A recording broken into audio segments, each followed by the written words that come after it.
Okay, out there, I'd like to call to, all right, now we're recording, and now I'd like to call to order the regular meeting of the Frisco Town Council. Can I have the roll call, please? Certainly. Mortensen. Here. Aronson. Absent. Burley. Here. Fallon. Here. Held. Here. Incan. Here. Sherburne. Here. Thank you. Excellent, thank you. First up is an approval of the agenda. Mr. Mayor, I would like to make a motion to remove from the consent agenda the approval of the contract for paid parking management services for the Frisco Bay Marina and parking enforcement on Main Street with interstate parking. And I moved to table that to work session on May 10th. It's been moved to amend this evening's agenda to remove from consent the contract for paid parking management, table it to May 10th. Is there a second for that motion? Second. It's been seconded by Councilmember Held. Is there any further discussion on this motion at this time? Call the question, please, on that motion. Aronson. Absent. Burley. No. Fallon. Yes. Held. Yes. Incan. Yes. Sherburne. Yes. Mortensen. No. Motion passes, so we will remove from this evening's agenda, the consent agenda of the contract for paid parking. So it's off this evening's agenda. With that, everyone else good with this evening's agenda? So moving on, I'll open it up for public comment. We still need to approve it without, We haven't gotten there yet. oh, sorry. It's okay. Oh, it was amending the agenda. Yeah, we just amended. I'm with Yep. Gotcha. Page one. Moving on to public comment, I'll open it up for public comment. Anyone wishing to make public comment and anything that is not on this evening's agenda may do so now. Please state your name and address for the record, be topic specific, and please limit your comments to no longer than 3 minutes. If you're online, you can unmute yourself and I will call on you as well. Anyone wishing to make public comment, please. Go, you can race, Phil. Whoever. Thanks, everybody. Appreciate it. Good to see you all. And nice to meet you, Logan. I'm Deanna Walkus. I'm a full-time Breckenridge resident for 14 years and a slip holder at the marina for 3 years. And we're looking forward to this summer. We do need your help. We read the article on Summit Daily News about the new paid parking program at the marina. And I'll use a pun here, but I think we've kind of missed the boat on that a little bit. So I think what the main deal is we have missed one category of locals. And locals end up being the frequent users. And it's one of the reasons why we are here.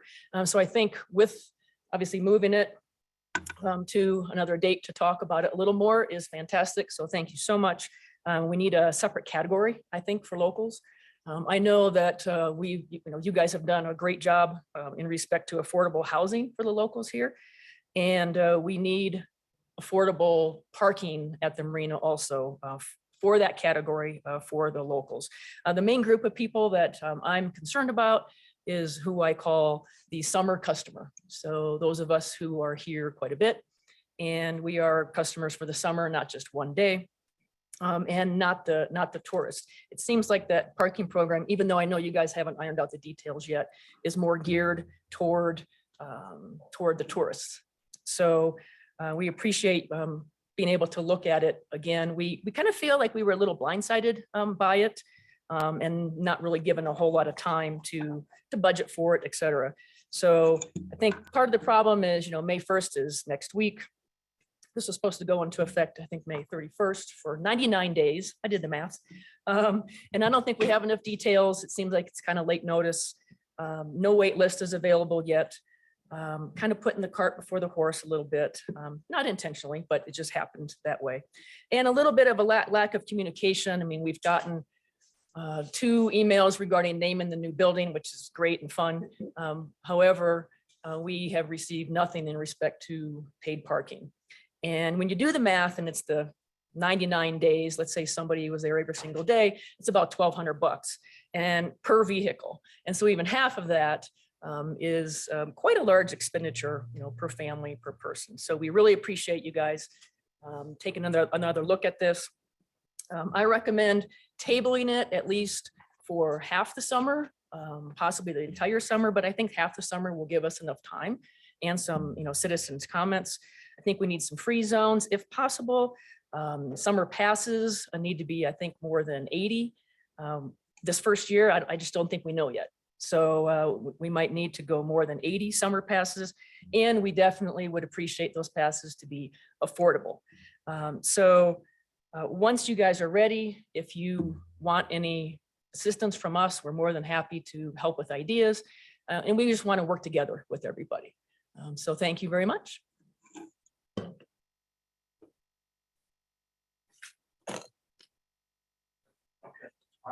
Mine's very short, sorry.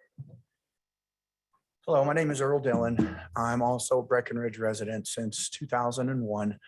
I have a slip at the marina also, and I'm here to address this parking situation as well. I want to start, I'll make it short by saying I second everything that Deanna just said. So I'm not going to bother repeating it. We're all intelligent people here. We don't need to do that. What I do want to add in is just, my personal story that I've got a 9-year-old boy and I don't see him a lot during the school year. So when the summertime comes around, we sail a lot, nearly every single day. So this is going to put a huge financial strain on us, have to pay for our parking every day that we go there during these hours. I mean, that's the sailing hours. We get out there at noon and we sail till the sun goes down typically. So that's going to put a huge dent in my budget and what I'm able to do with my son while he's out here. So I'm against any sort of payment out there. We're already paying for our slips. But if that's already been approved, any sort of discount, any sort of program that we could get, income-based possibly, whatever we can figure out in this extra time that hopefully we can take to figure out how to implement this program would be great. And I would appreciate it. So thank you for listening.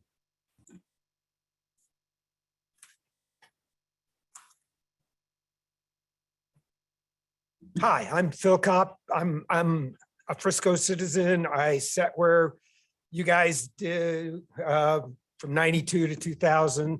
103 Miners Creek still is my home. And I'm on the parking issue too.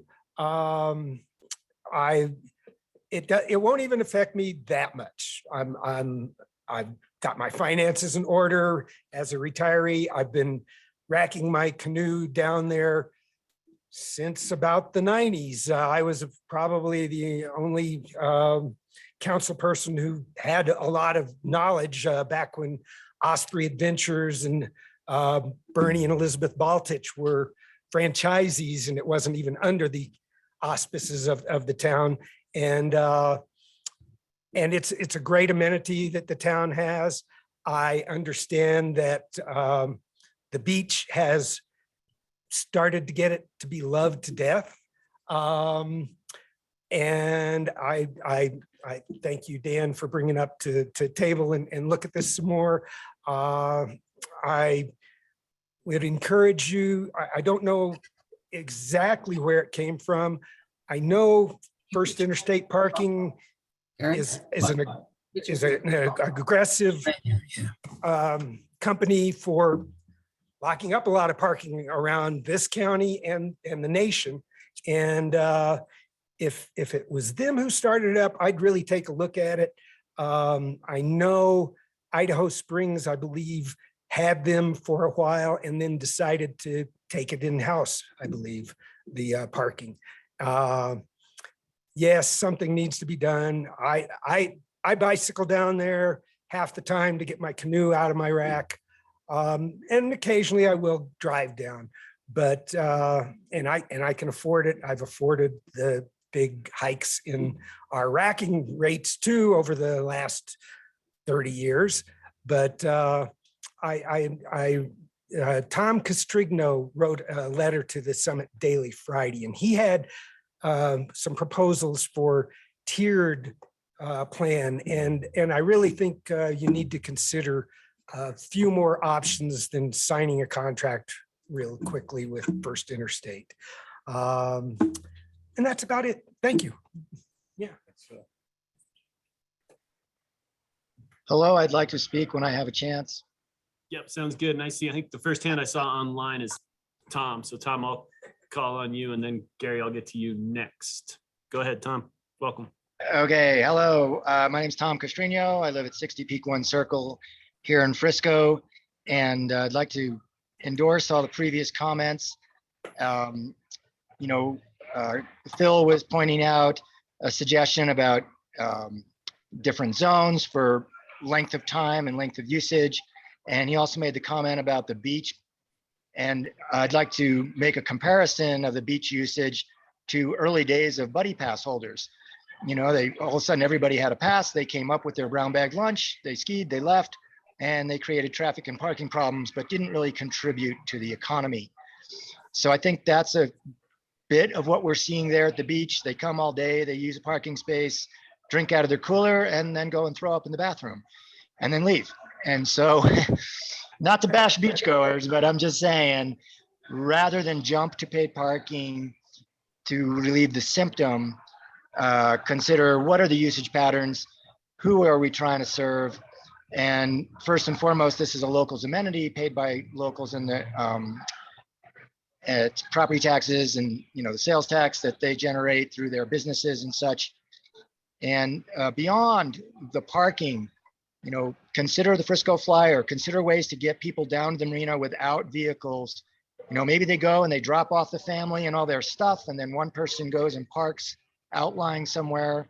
I thought there was mention of a shuttle system. I'd encourage that to be pursued. But then beyond that, the Flyer could serve those folks short-term renting, and they can just park their car in their rental and never move it again and get around town. So this is really a symptom of a bigger issue. And I really urge you all to table the parking contract and Phil's comments about where that's coming from and that aggressive company. I echo those. So I don't know if I'm pumping up to 3 minutes, but if there's any questions anyone would like to ask, if you would like to ask me, I'm here. Otherwise, I'll sign off. I appreciate it. All right, thank you very much. Gary Sonnet, and then Lindsay Atkins, you're after Gary. Go ahead, Gary. Gary, you can unmute yourself and put your hand. Can you hear me now? Yeah, we've got you, Gary. Welcome. Okay, thank you.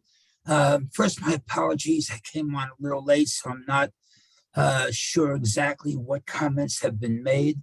I have had a boat up at the marina for approximately about 20 years, and I've seen numerous changes, some very positive, some questionable. I have a couple of issues that I would like to address. One in terms of paid parking for individuals that have slips, individuals that have their boats on mooring balls, as well as obviously people that utilize rack storage. I think one of the things that the town needs to look at is that we are not all one entity in as far as people that come down to the marina to use the playground as well as the beach. I think you need to separate these groups. The people that use the beach, the people that use the playground, the people that come down and park their cars to take their bikes off and go for a ride, the people that come down, park their cars, go for a hike, or simply to go into town, they do not contribute to the marina. They don't pay any money whatsoever, as well as individuals that bring their boats in for day use. They do not be charged, they are not charged to use the ramp. As far as slip owners, people on mooring balls, people that use rack storages, we pay literally thousands of dollars every year for our slips, for maintenance on our boats, for storage, both summer and winter. And we're major contributors to the town. Many of us stay on our boats for 3 to 4 days. We go into town, we go to restaurants, we go to various businesses. So I think that we have to be looked upon as a separate entity, and the town needs to realize we literally should not be charged for parking. That's one area that I'd like to address. Also, I think many of you have received my email showing you that research has been done, and there, as far as we can see, there are absolutely no marinas around the country that charge slip owners to park. If you have a slip, you have a parking spot. So if we do this and you charge us, we're going to be the only marina, as far as I know, okay, that are going to be charged. The other issue that I'd like to address is the mayor's statement. You know, the mayor made. You're at 3 minutes as well, so I'll give you a I'll quick chance to finish up yes, that. I'll finish up. The mayor made a statement, okay, that we should not be treated any different as far as people that come to the beach, people that use the playground. And we should not be treated any different simply because our boats float in the water. I think seriously, it's a direct insult. And I think many of us deserve an apology for that statement. And with that, I thank you for your time. Thank you, Gary. Appreciate it. Lindsay, you're up next, and then I see someone else has their hand raised, but I'm not sure your name, sir. So you're, but I saw the thumbs up. So Lindsay, go ahead. Hey there. I also am a local resident. I reside in Montezuma. I also have a place in Dillon. I do not support paid parking for people that are slip holders, also locals that do pay in our own tax system. I think it would be extremely flawed and unethical. I think that we do have a big problem when it comes to parking in a limited amount of space, but people that are already contributing tax-wise and also paying for their paid slips should not have to incur an extra fee to park to use their own recreational space in which they're already paying for. This is not the solution. You could possibly charge people to use, I guess maybe Gary said this before, charge people to, launch their boats. You could make a killing off of that. People pay $20 left and right just to launch, their kayaks, boats, whatever it is for their own recreational use that are not actually contributing to our sales tax system and to our actual community. I think this really is a fundamental flaw that we're having here in the town of Frisco and realizing what we need to do. But I really urge you guys, do not start raising the rates of parking and actually implementing that. I think that is a very big problem, and I don't think you're going to have a really good outcome with that. I also think you're going to see a huge backlash. And look at how many people are just attending this meeting. This is probably your first. I've only seen 1 or 2 emails. Maybe I'm out of the loop, but I'm definitely not in support of paid parking for people that pay for their slips. I work very hard in this community. I have 2 local bars and restaurants, and I simply think that you're just going against your local community that is contributing a lot of money to the marina. We're not using it just for day use. We are a part of this community, and I am very much against paid parking for slip holders. That's all. Thank you for your time.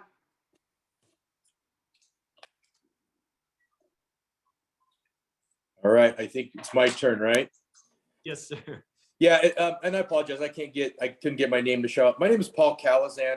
I've been a slip holder since 2016 on ADOC currently. I just want to echo what everyone else is saying, and to Gary's comment about what, the mayor's statement about us not being any different than the day users of the beach. I actually looked online today as far as what I've contributed financially contributed to the county, just through storage of my boat, year-round storage. So I'll just break it down really quickly. $2,300 for my slip. Storage was $1,068. Wrapping was just under $1,100, which came out to just shy of $4,500 for this year. Since 2016, I've spent $21,615 at that facility. So I feel like I continuously contribute. This is not the money that, I don't even want to think about the money I've spent for dinners, for, you know, local entertainment. This just is just the cost of the marina. So I just want that to be just kind of considered before, you know, we're taxed with additional, costs for parking. Now, having said that, I really just support, some kind of a pass for the slip holders, just seeing the money that we contribute. Because I really do think that general public, you know, that lot is abused. And, you know, like I think somebody else said, they leave their car there for the whole day and, you know, go around all Summit County, right? So I definitely think there should be a revenue, but there should be consideration for the people like us that are slip holders over years that have contributed substantially financially over the years. So thank you for your time and consideration. Cheers. Thank you, Paul. Appreciate it. Others wishing to make public comment this evening? There is another, Tom's hand is back up. Yeah, if I could just chime back in. There were some great points raised about the utilization of the parking for other purposes. Tom, And just really again, quickly, since you didn't use your full 3 minutes, I'll give you a minute, but you did already have Okay. a chance to speak. So yeah, I out of appreciate the respect, I'll give you second that, round. but Mhm. yep. So that, and I just want to echo about the comments of considering the slip holders as a separate class and or versus lumping them in with day beachgoers and people who park to ride their bike around the path and all of those things. And that comes back to transportation and bigger issues. So really step back, look at the whole picture. I share a slip with a partner who owns a boat. I use the marina for paddleboard rentals, a lot of things. And again, this is really first and foremost for locals versus a tourism engine. And there you go. I appreciate the follow-up. Thank you. Appreciate that. Additional public comment this evening. Anybody in the audience? Thank you all. I appreciate it. I'll close public comment. And just would like to say thank you all for coming and participating or tuning in online. And I strongly hope and encourage you all to make the next town council meeting May 10th. This will be a work session. If you're not signed up to get our town emails that alert you for every council agenda, please do go to the friscogov.com.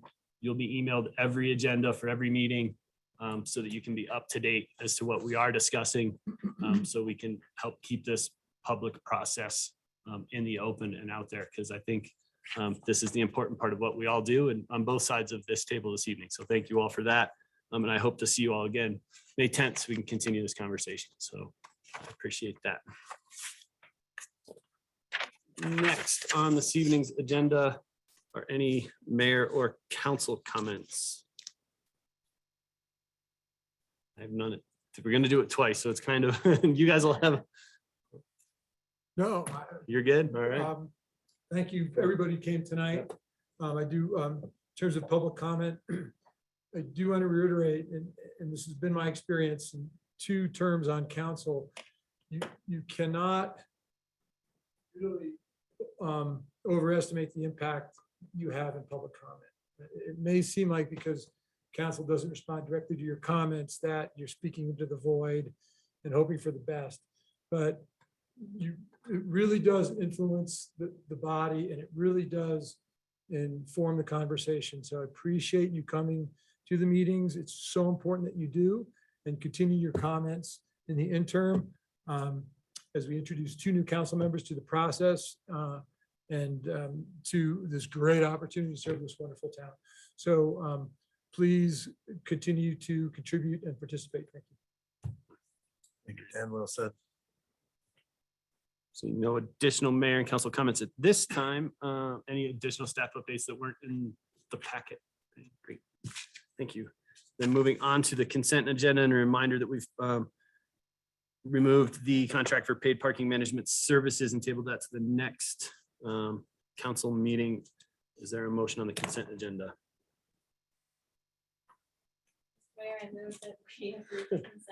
It's been moved to approve the consent agenda by Council Member Sherburne. Is there a second? Council Member Fallon would like to second the approval of the consent agenda. Is there any discussion on the motion? Hearing none, can you call the question, please? Burley. Fallon, Yes. Held, Yes. Incan, Yes. Sherburne, Yes. Mortensen, Yes. Aronson, absent. Thank you. Next on this portion of this evening's agenda. To adjourn. Adjourn. Incredible council. Yeah, but you guys don't get to leave yet. You gotta leave those seats. I just- You can have it. All right, Dan, you can take your tags. And we'll give, yeah, but don't leave, just leave, but you gotta go to, you gotta go to that side, no. Sit with your family, actually. How does that sound? Does that sound nice? Oh, they left you? Yeah, thank you, Dan. Yep. And next up, awkwardly as this always is on this evening's agenda, and call Elizabeth, you can join us now, once you're done getting love from Melissa. Callie, I think you can probably just throw those old tags away. I don't think anybody. Nobody wants them. Yep. Welcome. You've had the view from both sides now. And I will also acknowledge joining us online. Unfortunately, she made plans prior to the election. Is Lisa's also here. So Lisa, good to see you. And we have a seat and a name tag for you as well. So when the time is right, when you are joining us, that will be ready. And at this point, I'd like to call to order the new session of the Frisco Town Council. And may I have the roll call, please? Mortensen, Here. Aronson, absent. Burley, Held, Here. Palenko, Here. Incan, Here. Scripsack, Adrian. Thank you. A new order to get used to. Thank you so much and welcome to the new council members. First up will be mayor and council comments. And council, I do have two things to bring up this evening. I think they're both good, but it's a little more work to our plate. And the first is around planning commission, and we have a great amount of applicants for the planning commission this year, which I think is a true, an encouraging sign to the process and people wanting to be contributing to our town and our community and what we are doing. And we at this point are at 9 applicants. And in past, we've always done those interviews in council meetings. And I think to do that in a fair way would take us well into the night and into the morning. And I would be willing to see if council would be interested in creating a subcommittee of 2 of the council members to do the first round of interviews with the planning commissioner applicants to bring back to the next meeting a short list of folks for us to do the final interviews and then approve for those positions. Would that be? That's reasonable by me. I'll sit on that. That would be great. And I was hoping you would say that. Can you remind us how many seats are up? So for we planning have commission? 4 seats up for planning So commission. 9 for So, 4. yep, so nine candidates for 4 seats. So is everyone good with having this committee, and would anybody else like to join Andy on this committee? I am willing to if no one else would like to. Great, Andy and I will take that on and we will come back to council with a shorter list of that. So, great. And the next is also encouraging is that we are well into our town manager recruitment process. And we have a very impressive list of candidates who have applied so far. The deadline for application is not yet closed, but we will have in the middle of May, time that we'd like to look at the short list that our recruitment firm has brought us. And I'd like to propose another committee to look at that short list to try to get that down to a more manageable size so we can start doing in-person, maybe online interviews with the short list, and wondering if any council members are, or if council members are good with that, and if anyone would like to volunteer for that committee as well. Okay, and you're comfortable with that and good with that? If you comfortable with forming a committee to do that and narrow things down and save some meeting time is essentially what we're working on to accomplishing. Great. Comfortable with that as well? I'm comfortable. I will not sit on All that right, one. sounds good. Rick and Yep. Lisa, how, yeah, Rick, go ahead. I see you're unmuted. I can I was just gonna message you about the other one, but let's divide. So yeah, I'll work on the manager committee. Great, thank you. Lisa, are you comfortable with that direction as well? Sorry, yes, I am. Great, thank you. Perfect. So we will get that, and Diane and I will be reaching out to all of you to make schedules and come up with times to make that work. I appreciate it. I think this will help the process along. Are there any additional mayor or council comments at this time? I'd just like to thank our new Yeah. people and everyone else who did run, because we had a vibrant race for these 3 seats, and that's the way this process should be. And I'm truly thankful for you guys and that, you know, people came and showed up. Yeah, thanks. Agreed. Yeah. I'm going to do a little more formal welcoming of both of you in a minute. So, but otherwise, yeah, I'm not leaving you out there to try. Any other council comments, Rick, Jesse? Great. Then next up on this evening's agenda is presentations, and I'm really excited about the first one, and that is to acknowledge our municipal election judges. And I think this being the first election that I've been mayor for, what goes on in the background of an election was eye-opening to me. I've always had a rough idea of the process, and now that I have a slightly clearer view, but by no means what actually goes in to make a municipal election happen and successful, has been inspiring and amazing to me. And I think tonight that the town of Frisco would like to acknowledge our election judges, and most of them are here this evening to join us. And Glenn and Georgia Kratz, Naomi Backlund, Lynn Watkins, and Callie Kukulis for their participation as election judges at the April 5th, 2020 election. Frisco's election judges, with their dedication and professionalism, play a vital role in ensuing high-quality elections. Judges uphold election laws with integrity and accuracy, thereby maintaining public trust and confidence in the elections.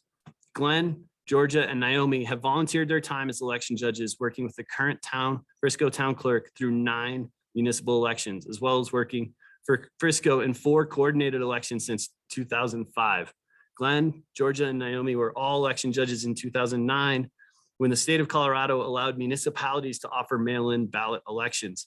They have learned new processes repeatedly and shown other judges the ropes throughout the years. Lynn and Callie were instrumental in the 2022 election, working throughout the day using new technology to receipt ballots, verify signatures, as well as drive back and forth to Breckenridge throughout the day to deliver ballots to the Summit County staff. All of these judges begin their work as early as 6:30 a.m. and have been able to work late into the night as needed. We cannot thank them enough for the contribution each of them makes to our community. Whenever they have been asked to be an election judge, they have stepped up. Thank you, Glenn, Georgia, Lynn, and Callie, for your work. Thanks also to town's IT staff and Joe Joetsky for implementing new election software and being available for months preceding the election. Software engineers from Voter Magic and Dominion specifically complimented Joe on his commitment to our organization. And thank you also to the Summit County Clerk and Recorder, Kathy Neal, and Deputy Clerk, Stacy Nell, for making things run like clockwork at the county offices.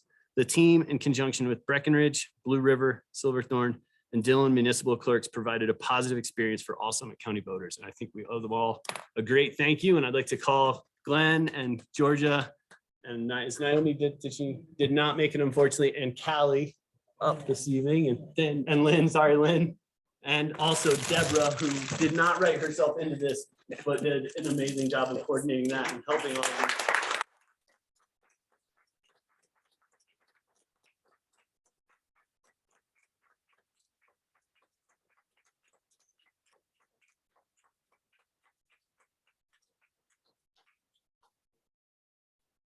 You got to get up there too, girl.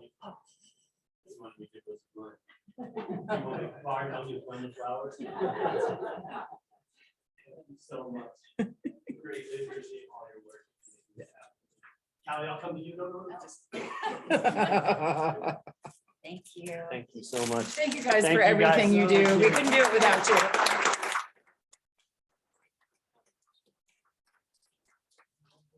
Get up there. Hold on, Vanessa, hold on. Vanessa, hold on. One more. One more.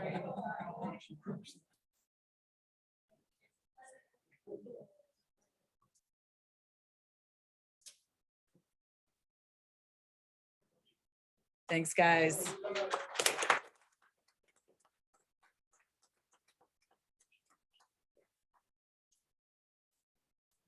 And see, as a testament to Glenn's commitment to this community, he's also on call as the county search and rescue coordinator right now. So he wastes no time in what he does. And Deborah, special thanks to you as well. The background that it takes, your knowledge and the training it takes to oversee all the elections and election judges is extensive. And so thank you for that work. It's greatly appreciated. Next up is recognizing our outgoing council members who we've kicked to the audience. So, but with that, we have a little video and then I'll bring them up one last time. Veronica, if you want to share your screen and make sure you add the sound, that would be wonderful.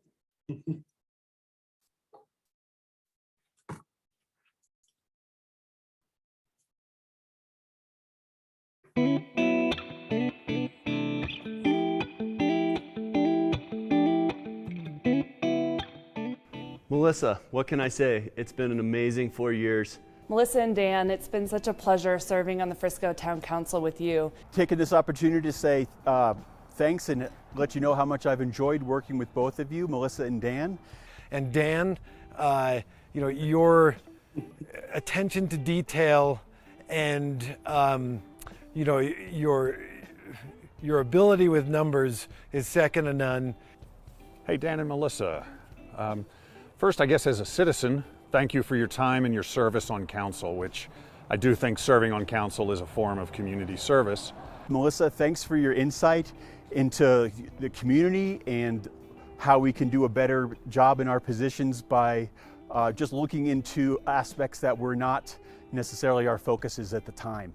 Dan, what can I say? Don't even know where to begin. Maybe the best thing to say, Dan, is I remember we first met at Barclays long ago. Most people don't even remember Barclays as being a restaurant in town.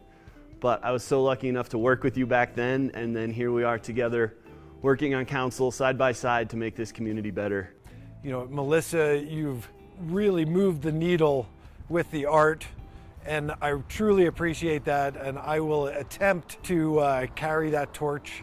I know I'm going to need the help of others.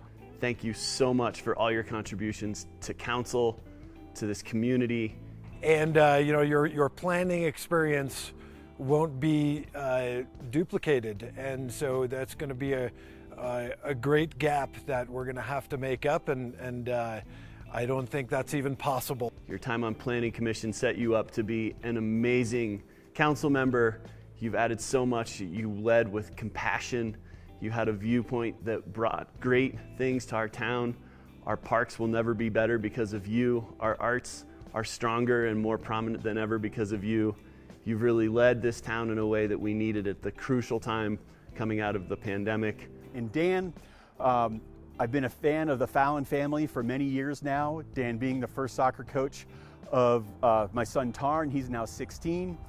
Dan, I've learned so much working with you, and I greatly admire your dedication to local businesses. Dan, I'm gonna miss my bi-weekly vocabulary lessons that we get at the council meetings. I always appreciate those and come away as a better person from that. Your analytical approach to complex issues, and not to mention your incredible vocabulary. Your passion for everything you do is inspiring. And I don't know what I'm going to do without you to lean on when it comes to all of these housing issues and whatnot, where I'm not the expert, as I'm not the expert on many things, but I try to do my homework, and you guys have really been, a key part of that. And I appreciate the service that you have done. So thanks for, again, your input on social equity and the Arts District. And I'm sure I'm going to see you and your family around the neighborhood. Please, if you ever notice anything that, we're not asking the right questions, Melissa, by all means, at any time, please reach out and help me out. I appreciate that. I really don't know what to say, Dan. You really just, you lead with a fervor and you don't let things go. You really want to make sure that people know what you care about, what you stand for, and how to get that point across. But look where it got us. We've got ice skating in town. We've got an amazing housing plan that we're working through. And all of this is because you won't let up no matter what's going on. And I look forward to your input on a number of different things around town over the years. As you find time, I'm always open and willing to listen and happy to. thank you so much. It's been a great time working with you on council. I can't appreciate your insight, your logic, and your inquisitive nature. It's made me a better leader, and it's put this town in a better place. So thank you so much, Dan. We'll see you out on the ice. It was 6 years ago, and I was running for my first term, and I remember sitting at Pepino's talking to Dan about all of the different issues around Frisco, ways we could help make the community better, and then I got the opportunity to serve on council with you, and it has been a wonderful couple of years. Although the global pandemic was something none of us expected when we started this. Melissa, same with you. Before you started running your first term, we sat at Red Buffalo Cafe and hashed out all the different ways that we thought that we could work together in this community to make it better. And I think that we've done a really good job. And I really appreciate learning from you guys, having respectful dialogue, and just really being a part of a team with you. You will be missed. We really, really appreciate all the hard work that you've done for this community, and we wish you the best in the future. Dan and Melissa, we're sorry to see you go. These last 2 years working together have really been great and a learning experience for me. And I really appreciate the input that both of you have had. And then as a council person, I want to thank you both. I got on council for not only the opportunity to serve the town, but also to learn about things I hadn't learned about or become smarter and more informed. And you have both done a wonderful job of informing me on things I didn't know about. And I think making me a better council person and a better person. So thank you. I wish you the best of luck as you return to the civilian lifestyle and hope that we stay engaged. I can't thank you enough for all you've done. You've left a long-lasting mark on this community, and I know that you're not done as part of giving back to everything we do on a regular basis. I can't wait to see you around town. Congratulations and enjoy your Tuesday nights. This is Dan Fallon, and I'm here to say goodbye and to thank everybody I've worked with for the last 4 years as one of your town council members. Hey everyone, I'm Melissa Sherburne and I am an outgoing Frisco Town Council member. I just wanted to take a minute and thank everybody and reflect on the last 4 years. It's been an extraordinary honor and privilege to represent the community of Frisco on council here. But more than that, it's been an extraordinary experience to be part of a team that has really worked hard to enhance our community, build a stronger community, develop a strong foundation for the future, and be involved in so many great projects and efforts to ensure that the next team that comes on board, the next council that comes on board, has a great opportunity to continue the good work that we've really been doing. Serving on the town council has been an incredible experience. It's been rewarding, it's been challenging, but ultimately it has shaped who I am as a person and as a leader. But council can only take so much credit. We come in and put in some time.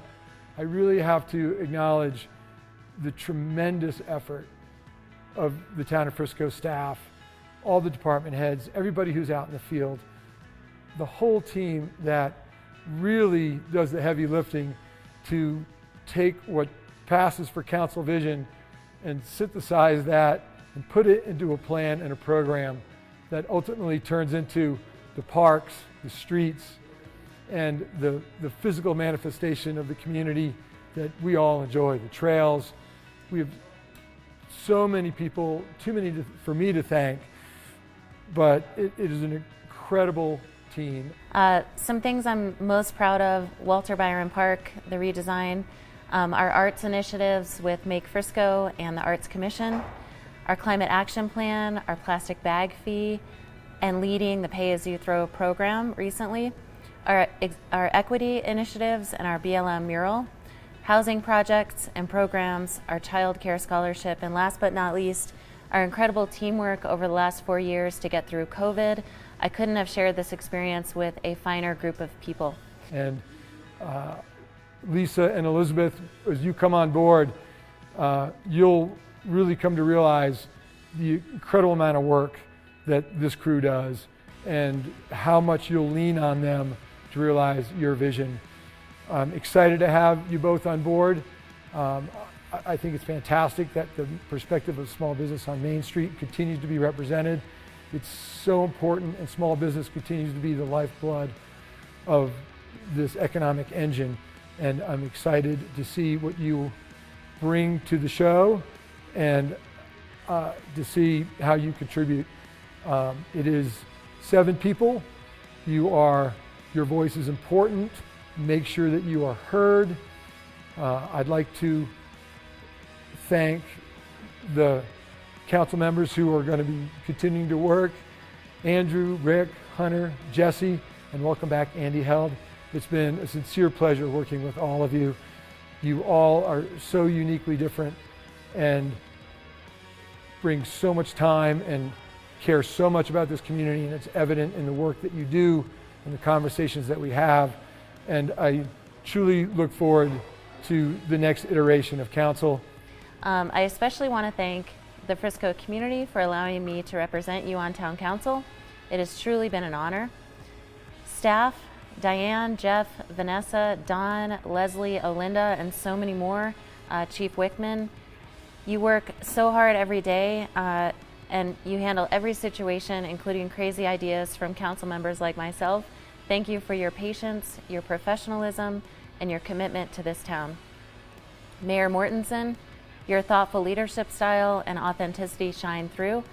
I'm so lucky to have been a part of your council. Rick, you're an incredible leader. You take time to understand each perspective and provide cohesion for our group. I'm proud to be your friend and your neighbor. Jesse, it goes without saying, but your unwavering commitment to sustainability in Frisco is commendable. Also, as the 2 working moms on council, sharing in the chaos that can bring, you have been a great inspiration and a friend, and I thank you for that.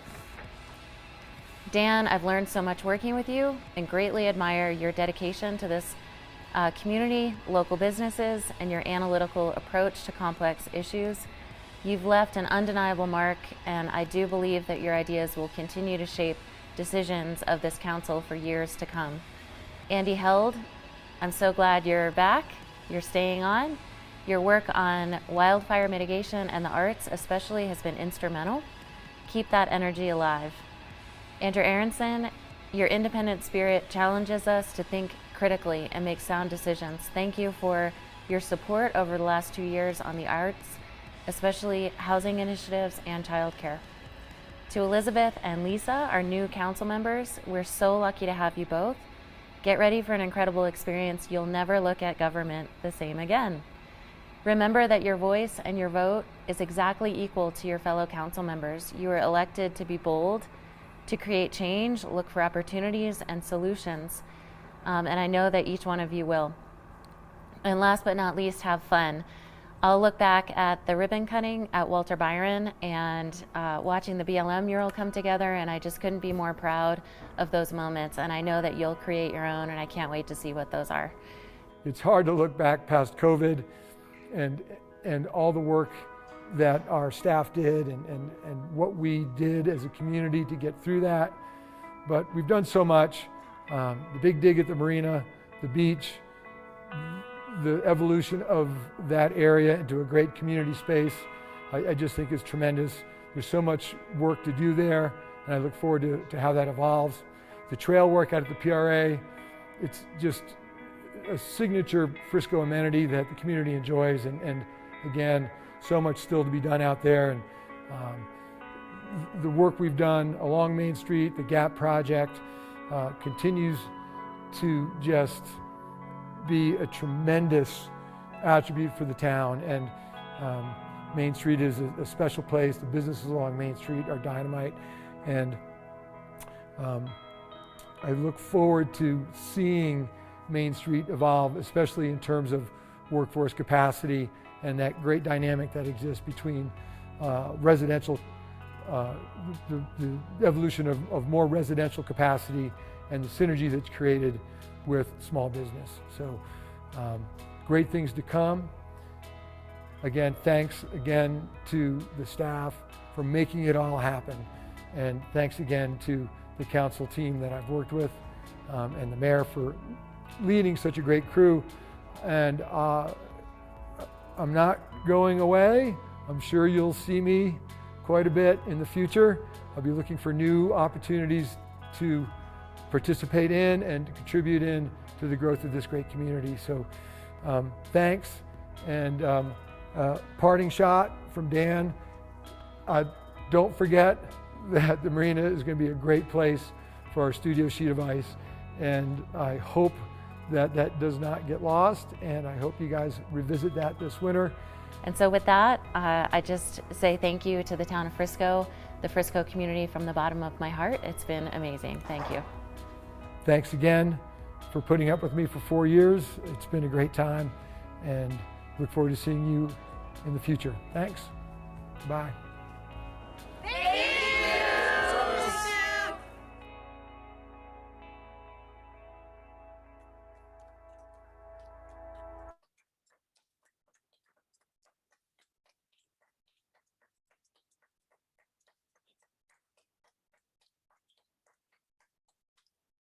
Stay here for a second so those online can hear me. The one tough part with the new online version of this, but I think we saw so much of that and heard so many themes and topics in there. But I think looking back on the last 4 years for myself, with Dan and Melissa, and especially the last two, and the team that was discussed, and that team was not just the council and the electeds, but the staff and every single person who has a part to play in the operations of this town.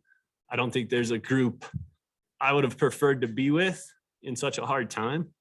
And I think we stood behind each other. We made difficult decisions. We were powerful in our leadership. We took risks and we challenged each other.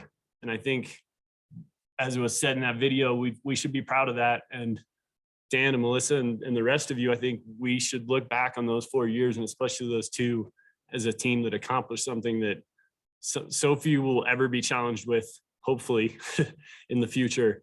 And that's something to walk out of here with pride in all that you have accomplished, and everything else that got lost in that time has not been lost on us. This community and in this video proves your legacy is amazing and something to be proud of, and your kids will be proud of it. I'm proud to work with you all. So thank you so much. And as was said, we've got a phenomenal new council that has joined us. I don't think we can be happier with Elizabeth and Lisa and Andy coming back. We are set up for continued success and continued strong leadership and continued difficult discussions and challenging each other respectfully. And as well said by Melissa in that video, to be heard, and that everyone on this council and on this body is the same voice and the same vote. And that's what makes us so successful and so important and so much of a representation of what this community stands for. And I am so looking forward to working with all of you and taking the work that's been started by this past council and moving it forward and making this community better and continuing to grow it. So I'm looking forward to the times to come. And now I will come around the corner and ask Dan and Melissa to come up, and we have something for both of you. And then the last round of applause for all they've done.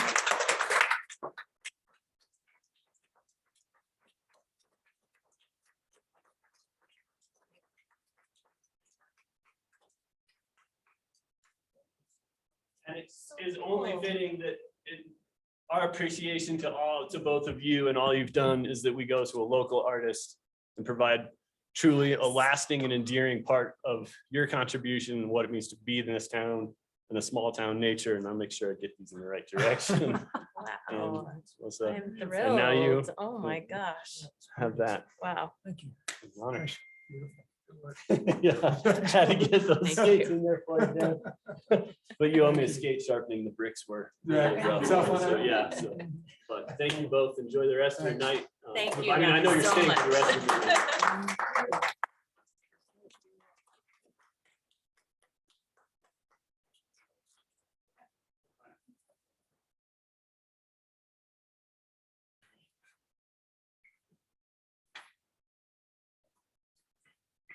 That was emotional and tiring. Moving on, and in recognition of our newly electeds, and a tradition we do here in the town is, I think, a special one, an important one, is the swearing in of the new council members. But we don't just swear in our new council members. All the electeds take this time to reaffirm our oath to our jobs. And so I'll ask Deborah now to do that. All of council, you should have in front of you the oath, so we will all kind of do that together. And Deborah, when you are ready, I will have you take over the swearing in. I ask Lisa and Rick to also unmute. Great. Thank you, guys. And I'm sorry that you don't have the oath in front of you, but I will read it too with everybody. And please read it with me as we do each of this part. In accordance with the Colorado Revised Statute 12-24-101, I please insert your names. Hunter Mortensen. Buddy. Andy Held. Elizabeth Skripczak, Adrian. Lisa, Rick. Lisa Halenko. Thank you. Rick Inkin. Thank you. Do solemnly swear Do solemnly swear Do solemnly swear that I will support the Constitution of the United States of America, That I will support the I will support the Constitution of the United States of Constitution of the United America, States of America, the Constitution of the State of Colorado, Constitution of the the State of Constitution of Colorado, the State of Colorado, the laws of the State of Colorado, laws of the State of laws of the Colorado, State of Colorado, and the ordinances of the town of Frisco, Colorado. and the ordinances of the town ordinances of the Frisco, Town Colorado. of Frisco, Colorado. I will faithfully perform the duties of the office I will faithfully perform the The duties of the Perform the office duties of the office of town council, of town council, upon which I am about to enter, On which I'm about about which to I'm enter about to enter to the best of my ability. to the best of my ability. best of my ability. Thanks and congratulations to everybody thank you. as an elected official. We appreciate you.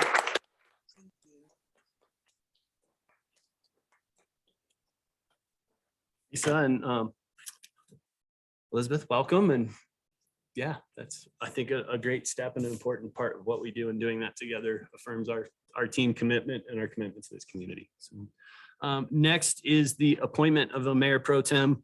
For those in the audience or those who don't know, the mayor pro tem is a vital role in all we do. Anytime in my absence or on our weekly agenda planning meetings, myself and the mayor pro tem and the town manager meet to put agendas together to discuss any pertinent, relevant issues that are outside of the town council meeting that need to be brought up to this whole body to stay informed as a group, as well as the mayor pro tem has ability to execute any official duties if I'm not available. Namely such right now, the important ones are continuing to purchase houses and sign our deed restrictions and get the workforce happening, workforce housing happening. So there are many important roles that the mayor pro tem has, and also stepping in my absence to help run the meeting. So Jesse has been our mayor pro tem for the last 2 years and has been an amazing help. And per our conversation with that and her 2-year term, she has done it well. And with my great gratitude for all you've done in helping me keep the agendas, she catches things on the agenda that make no sense sometimes and seemed they did when I was looking at it, and bring clarity to that. So thank you for all of that. And at this time, I would be open to any suggestions for an appointment or anyone willing to step into the mayor pro tem role for the next 2 years of our council.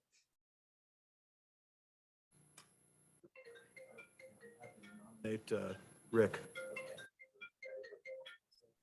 Andy has nominated Rick Inkin to be mayor pro tem. Any other nominations or interest from anyone in being pro tem? Great. Rick, would you be willing to accept the mayor pro tem nomination, and we will go to a vote for that? Yes, thanks. Great, thank you. And Thad, to be clear, do we need to vote on this? Yep, please. And so with that, is there a second? Great, so it's been moved to appoint Rick Inkin as mayor pro tem and seconded by Councilwoman Burley. Is there any discussion on the motion to appoint? Hearing no discussion, can you call the question, please? Certainly. Held. Yes. Halenko. Yes. Inkin. Yes. Skripczak, Adrian. Yes. Mortensen. Yes. Aronson, absent. Burley. Yes. Thank you. Thank you. And thank you, Rick, for stepping into that, and look forward to working with you in that role. So appreciate that. Thanks.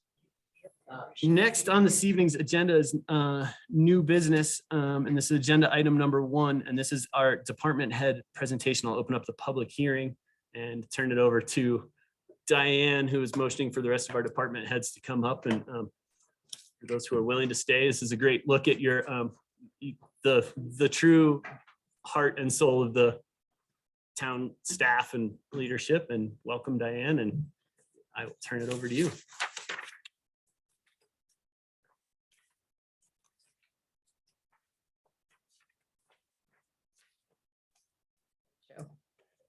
You can't see that far. Sorry. Yeah. It's taking me a moment. From beginning, go left, all the way to the left. Thank you. There you go.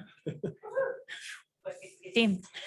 Thank you, Mr. Mayor. Council, welcome, new council. It's great to see everyone here tonight. It's a tough show to follow after everything we've been through tonight. Great feedback tonight on, oh, I lost him. He left. Gareth. He was here to listen about the marina parking discussion. He will, he has some good ideas, and we'll be back in May to share all that with you as well. And first and foremost, thanks to this entire team here. Everyone here is super fantastic, and I'm very proud every day to get to work with every single person here. This is an intro, especially for our new council members and for those of you who may not know what we do, or who you should look out for, or who you're like, I got a question about something. We just wanted to take a moment to introduce ourselves, show what we do, and if you have questions, please ask away. I'll start with the presentation, but I will turn it over to each of the different department heads as most appropriate, because they know their departments best and are able to answer all those questions best. So let's see. Arrows. Thank you. Yeah. Thank you once again for the team, right?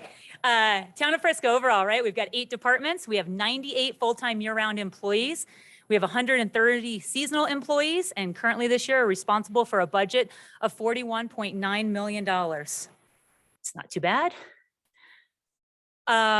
Administration. So this is the first department here tonight. This is made up of 5 full-time year-round staff. Consists of the town manager, of which you heard tonight. We are in the middle of a recruitment for and hope to have a new town manager on some point in time this summer. Myself filling in this role right now as the interim town manager, the assistant town manager role as well, sitting within the administration department. We have our town clerk with Deborah. You learned tonight all the important things that happen behind the scenes and what she gets done. And thank you for the recognition of everyone tonight for this as well.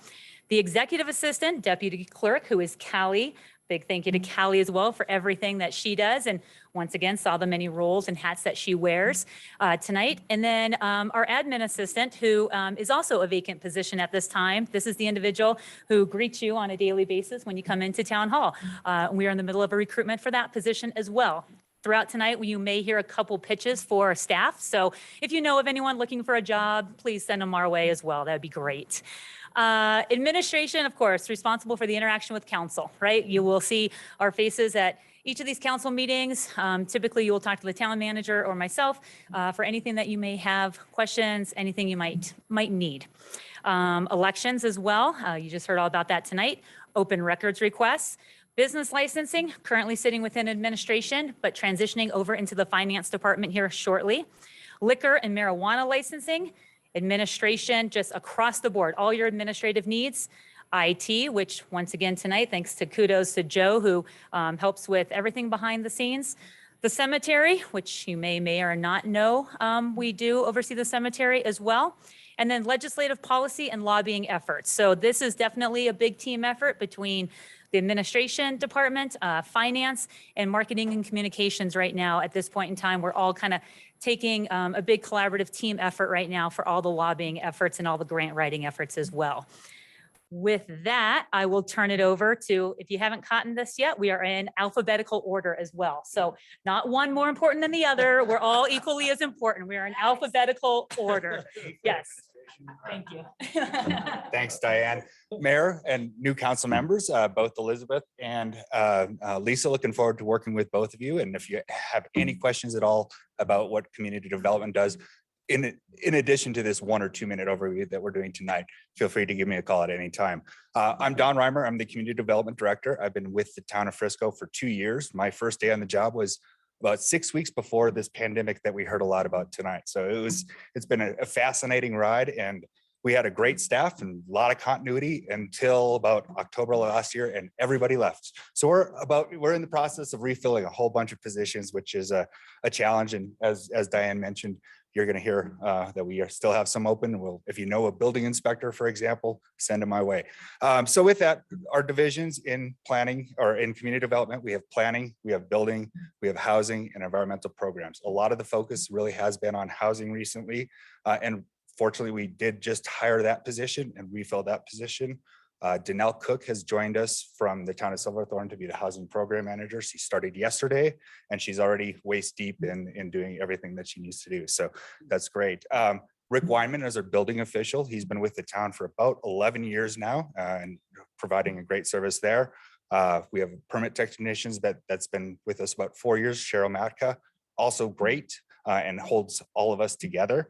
Our planning department is right now, it's myself, Susan Lee, who's our senior planner, and Carlton Henry, who's a new planner one that recently joined the town as well. We do have a planner two that's on the way.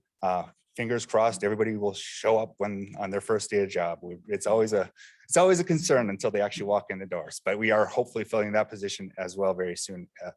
And then environmental programs, Hillary Suioka, who you'll see frequently on initiatives such as pay as you throw and some things like that. So community development department, what do? We do a lot of different things. And some of these are a lot of our, we see a lot of things that are really town council strategic plan priorities. And one of those is Granite Park housing project. This is also known as 619 Granite or the CDOT lot or whatever else. We are inching towards and rapidly moving towards getting into an agreement with CDOT, going to an RFP for a general contractor and breaking ground on that this fall. Wildfire mitigation, Andy Held's been working big on this as well, but we recently entered into a contract with SE Group to do some initial NEPA planning work for the backyard area. And this summer you'll see some fire mitigation up on North 10 Mile as well. Some things that we recently completed, just mentioned pay as you throw, complete streets. The complete streets plan was a very huge success as far as community input and participation. And I think we'll see a lot of benefits from that moving forward. So, and short-term rentals, housing, you'll hear a lot from me on housing, and we'll be in front of you a lot for housing. With that, I'm going to turn it over, because I've talked a lot, to finance. Leslie. So I am Leslie Edwards. I have only been with the town for 6 months as finance director. However, I did previously spend 16 years at the town of Breckenridge in finance, so I do have a bit of experience in the finance world. Within finance here at Frisco, we have 5 employees, and these include Dylan Olchen, who does assist quite a bit with the financial oversight, along with myself. And this includes things like forecasting for all of you and presenting those, such as housing forecasts. Additionally, we invest all of the public funds in multiple different avenues. Debt issuance, where this might come up in the near future, is potentially around housing and financing our housing. Additionally, the annual budget. This is an area where I would welcome any of you that have any questions about the budget to please come to me, whether it's now or whether it's when we're in the budget process. That's certainly somewhere where I can give you a little bit of education or answer any questions that you might have.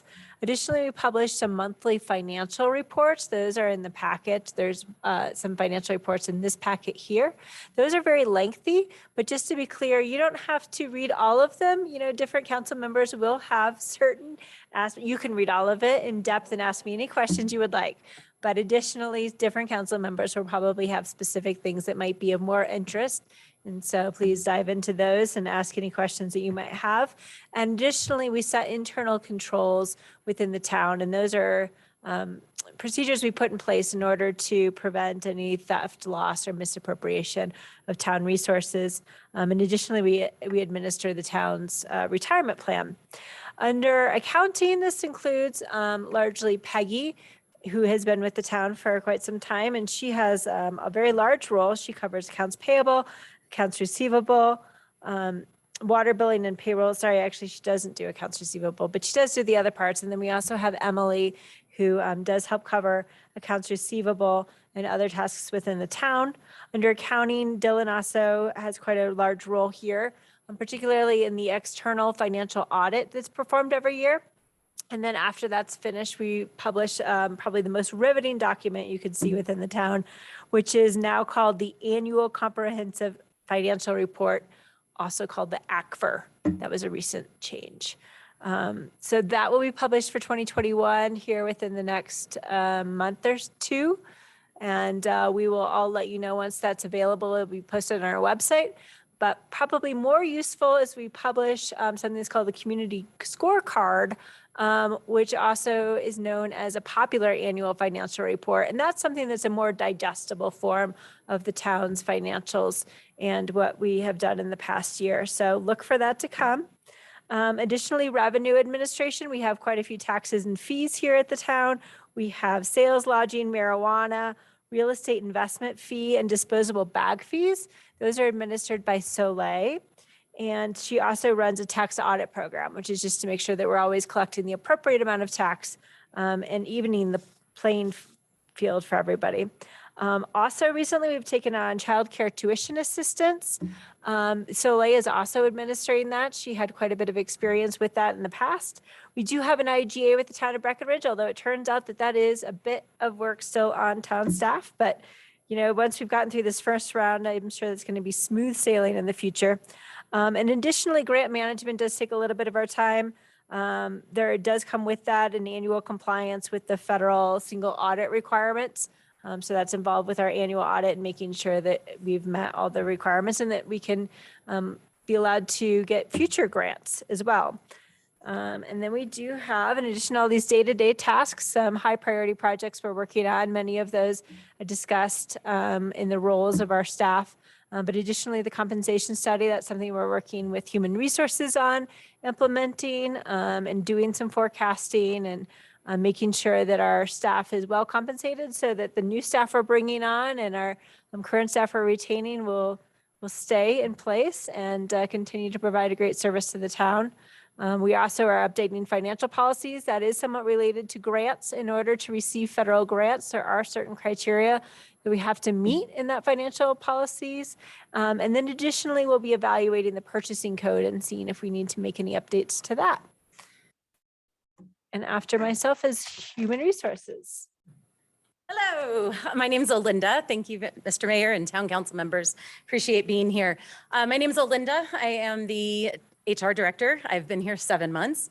I think most of you know, I know we did a little chit chatting earlier and I know Lisa, we were not able to, but I've been in the county for 30 years. I worked at Copper Mountain for 30 years. So that means I have a strong private sector experience, 22 years in HR with Copper. And now I am learning a whole new world in the public sector with HR. That is my new best friend. Talk as often as we can. You can see up here the groups that we oversee. We do that with 3 people, myself, Mindy Zablocki, who has been with the town for 6 years, and Sharon Nelson, who joined us in January. So we have a new team that is gelling together, and my passion is about the employee experience. So while we do all of these pieces that are up here, how do we entwine and make sure that we're focused on an awesome employee experience with everything it is that we do? Here's some of our top priorities. I think you are well aware of these. We're hiring the town manager recruiter. Thank you very much for those of you who have joined the committee for that. And then obviously all our town council members who will be participating in that final 2 meetings with selection. So thank you very much for that. You know, it never stops. And while we're working on these high priorities, there's lots of employee relations that come up and we're working with our employees on an ongoing basis. I think all that's really important, but I think it's important to know people from a personal side. So I love camping. I have 2 dogs. I don't live in Frisco anymore, which is very disappointing because I could have ridden my bike from Frisco Bay Townhomes with this new job. But I don't drive I-70 anymore, and that's my biggest passion that I'm of excitement, I guess I would say. So that's us. Thank you. Oh, I didn't click. Sorry. Do our ABCs. It was Marketing, me. there we go. Yeah. You know, and this is not a completely correct moniker. I should have changed it. It's communications, marketing, and events. And it's that for a very strategic reason. So my name is Vanessa Agee. I'm the communications director. I'm no longer the marketing and communications director, just communications director, a whole lot easier. It encompasses all of the things that we do. Why is communications first? Communications is first because it has become much more important in my position to make sure, and our department's position to make sure that we communicate and engage the public. It's a big part of what we do. I'll give you an example. Tonight, Veronica Hewitt, she's a communications specialist. She's working on a catch up with council right now. I would call it the cliff notes of this meeting. And we'll send it out to a few department directors if we need to, or other staff members on particular issues. If we don't think we've got it quite right, I typically edit it. Often Diane McBride does as well. And the cliff notes are really important because not everybody can make it to this meeting, although it being hybrid has made that a whole lot easier. And being recorded, you can go back and actually look at it bookmarked, the particular things you're interested in. But sometimes you just want to see the quick and dirty of what happened during town council. And governmental communications are very important that way. The parking issue at the marina actually was in the December 12th recap. So I keep encouraging people, like, sign up for it. You would have only had to read like 3 sentences and you would have known that paid parking was coming up and that you were going to be talking about it as a council. And then of course it was in the recap at this for this last council meeting, which is why the newspaper got wind of it, as they should. We want them to know about it. We want them to report on it. And then of course citizens as well. And that brings me to the second part of that role, which is when we get inquiries from the media. Veronica and I both act as public information officers, and we often traffic cop. That's all. We just find the right person, the expert in whatever field we're being asked about. We make sure they get to the right people to get all the great information that they need from the town. We also act as public information officers for community-wide emergencies. So if there is a wildfire, it has happened recently. Last October, Veronica and I spent a few days working with that countywide team. So that's the communications part, incredibly important, and that's why it's at the beginning of the name of our department at this point. Marketing, very important and fundamental, and I would say foundational to our economy, is making sure that we have people who are still coming to the town of Frisco, and making sure that we are keeping our local businesses in business.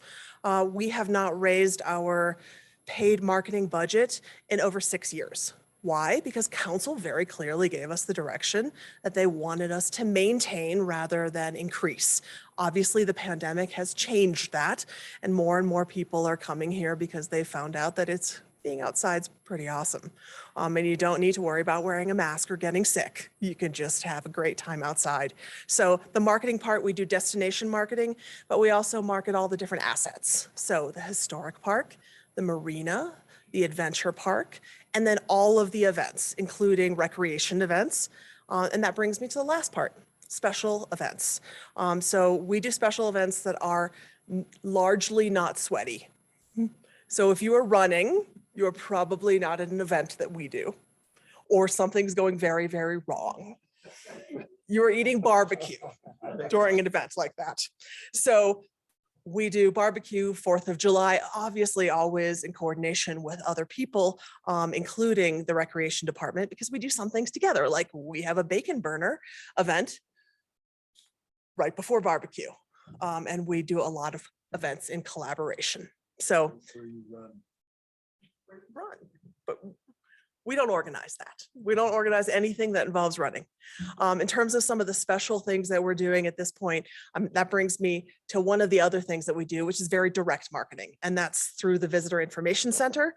In a good year, like 2019, there were 46,000 people that came through the Visitor Information Center.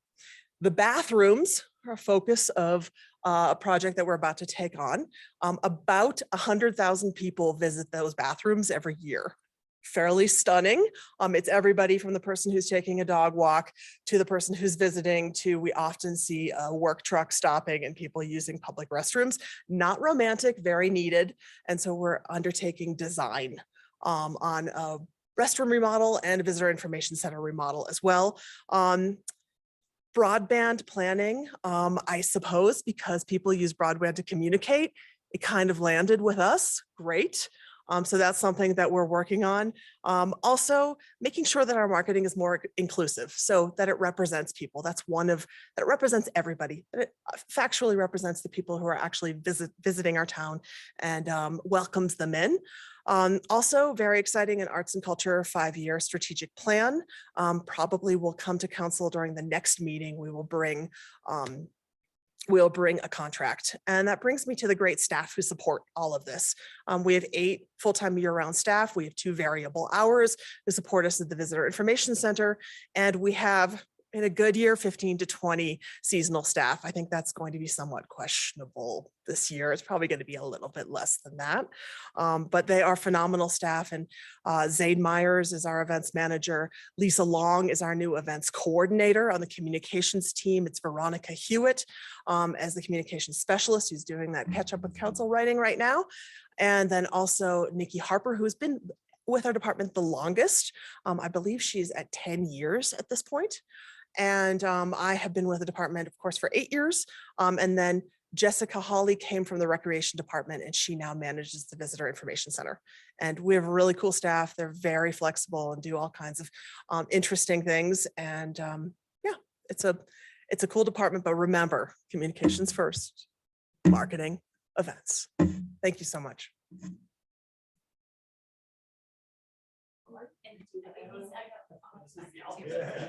All right, who is it? Police.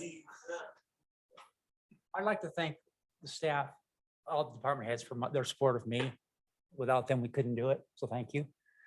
I'd like to thank the council for their support of the remodel. And the most of all, I'd like to give a shout out to Thad because without him, I'd have probably been sued multiple times. I think that I've been sued 39 times in my career and once here in 19 years. So thank you, brother. So you can see our officers up there. They all have beards. I can't grow one.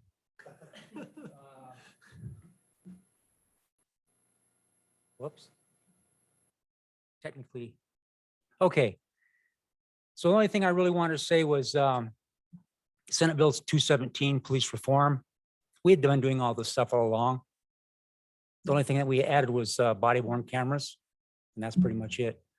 I'll meet with you guys later and appreciate everything. Thanks, Chief.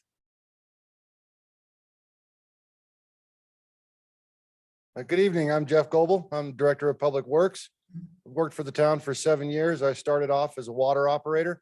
My Assistant Director, Addison Canino, has worked for the town 7 years, and he started as a maintenance operator in the Public Works Department. We have 25 slots, full-time slots in the Public Works Department. Right now, we're sitting at 20, I think. We just recently lost our beloved office manager who moved on to run her own business after working for the town for 15 years. My staff has an average tenure of about 12 years with the town. A lot of them, some of them have worked at the town for 15, 20 years. So I'm very fortunate to have a team like that. Your Public Works Department, the administration, we do street cut permits, water tap fee collection, things like that.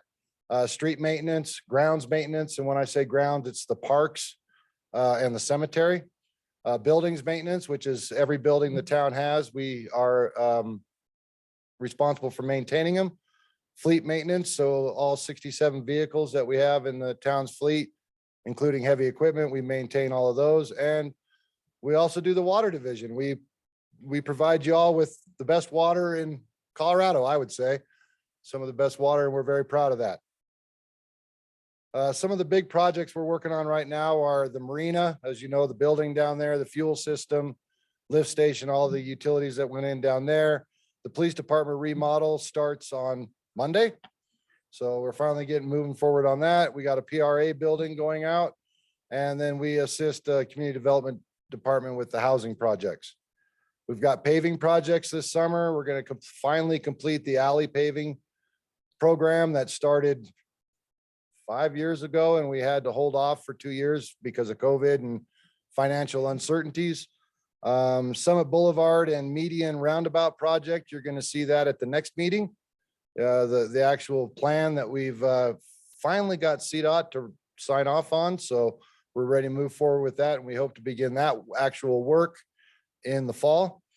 Water treatment plant intake and pipeline project. That is a pretty large infrastructure project up at the water plant. And what that is rebuilding the intake structure on North 10 Mile Creek to bring water to the water plant. That structure was built in the late 60s and hasn't had much done to it since. So it was time to get that. We were losing a lot of water in the almost half a mile pipeline from the intake structure to the plant. So that's all taken care of and all brand new now.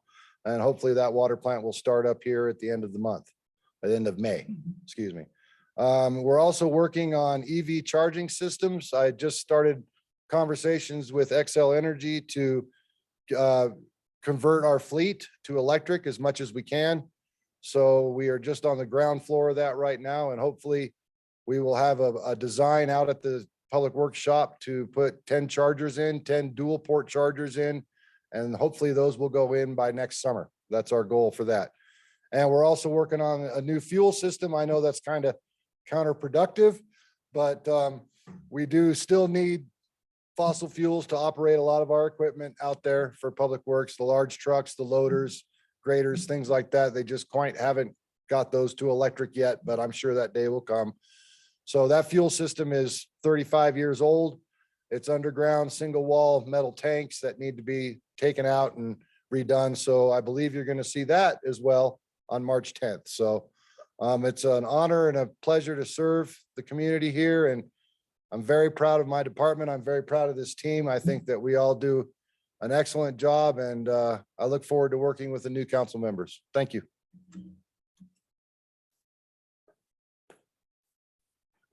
We're the last ones up. Hi, thanks for having us here tonight. My name is Lindsay Joyce. I'm the Recreation Programs Manager, and I'm also the Assistant Director for the Rec and Culture Department.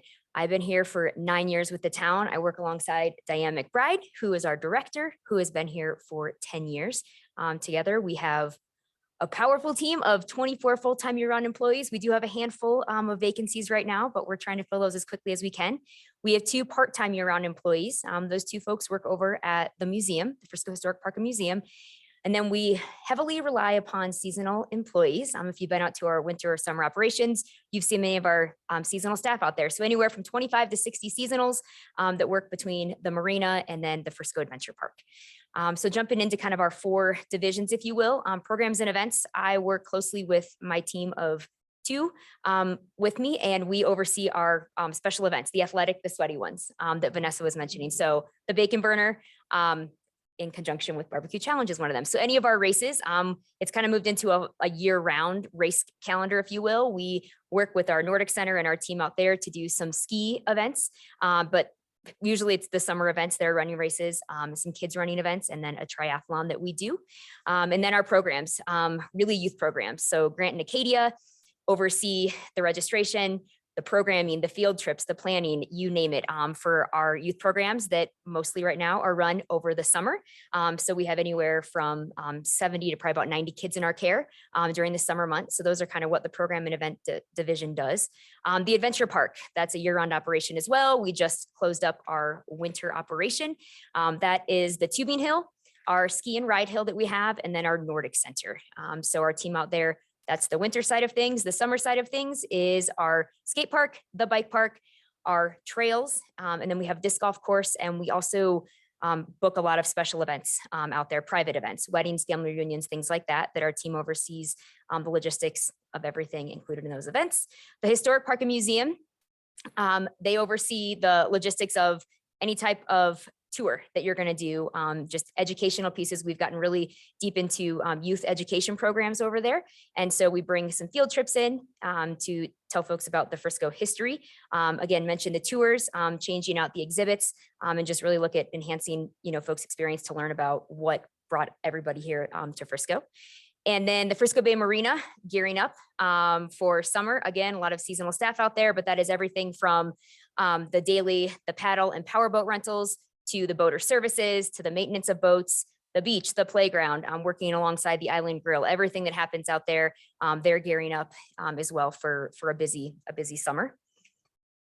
And then our high priority projects right now, as Jeff mentioned, Slopeside Hall construction, the building that is slated to be built at the bottom of the Adventure Park out there. We're piloting a summer ranger program, just working closely with the Forest Service to make sure maintenance and just kind of the overall look of the local trailheads are just kept up and clean, and try to get some educational pieces out there as well for folks visiting the trails, the Frisco Trails Master Plan and the backyard trails.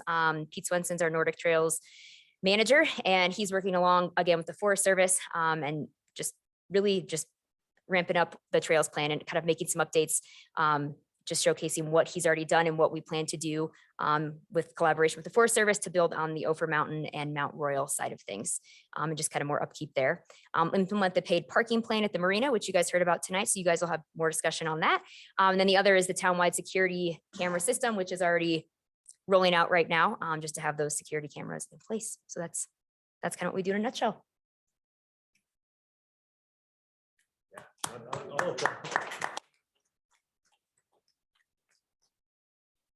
While Diane's coming back, while you're coming up with all the questions you want to ask, I would add in, because he was referenced a few times, and he's a mini department and a part of all departments, and that is our town attorney, Thad Renault. Yes, I think as we heard, maybe jokingly at some points and maybe not so much at others, instrumental in keeping us all informed, and has had an intimate look at our town code and helping structure that over the years, and is an invaluable resource to all of us. And with that, questions, anyone? I think it's not a question, but I think it's such a testament that I think every one of you referenced each other in your description of your department. And I think that shows the nature of the culture of our town and what we value. And I think that shows the value and the ability of why we are able to get so much done with such a small staff. And it's a huge compliment to all of you. And it makes our jobs easier, better. It makes me proud to be sitting where I sit, knowing that the rest of you are always right there doing what you do. So thank you all so much. Yeah. It doesn't have to be questions. You can also just say thank you, or we can keep going on if you guys are good. Diane, anything else to finish up No, with? Great. thanks to everyone. Thank you Thank you all. guys. Thanks. Next. Next item this evening is agenda item number 2, and this is start of some council orientation, and this will be an ethics in government report by our town attorney. I'll open up the public meeting hearing, and that.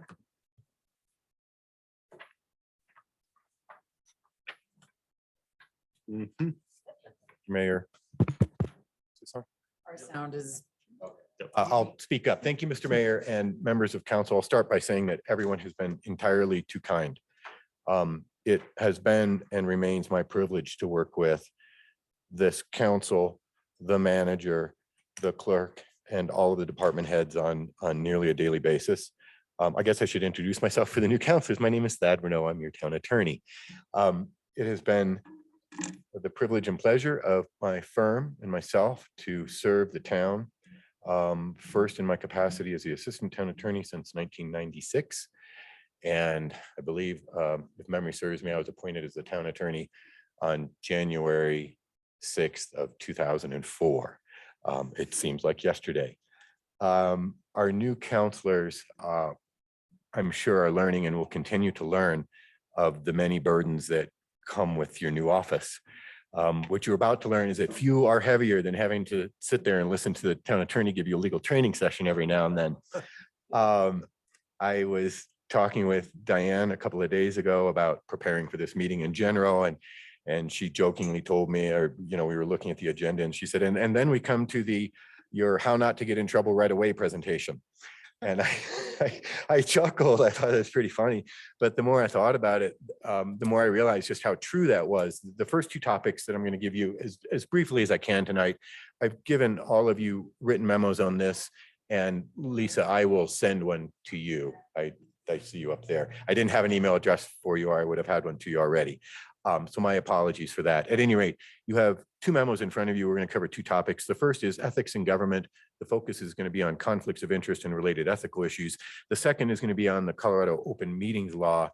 And, coming back to Diane's joke and my realization as to how true it was, I think the reason these presentations come first is because in areas of legal or governmental ethics, conflicts of interest, and open meetings, there are a lot of rules that can be very easily and very innocently broken by just a lack of awareness, right? Simple things like 3 members of council get together to talk about public business, violates the open meetings law.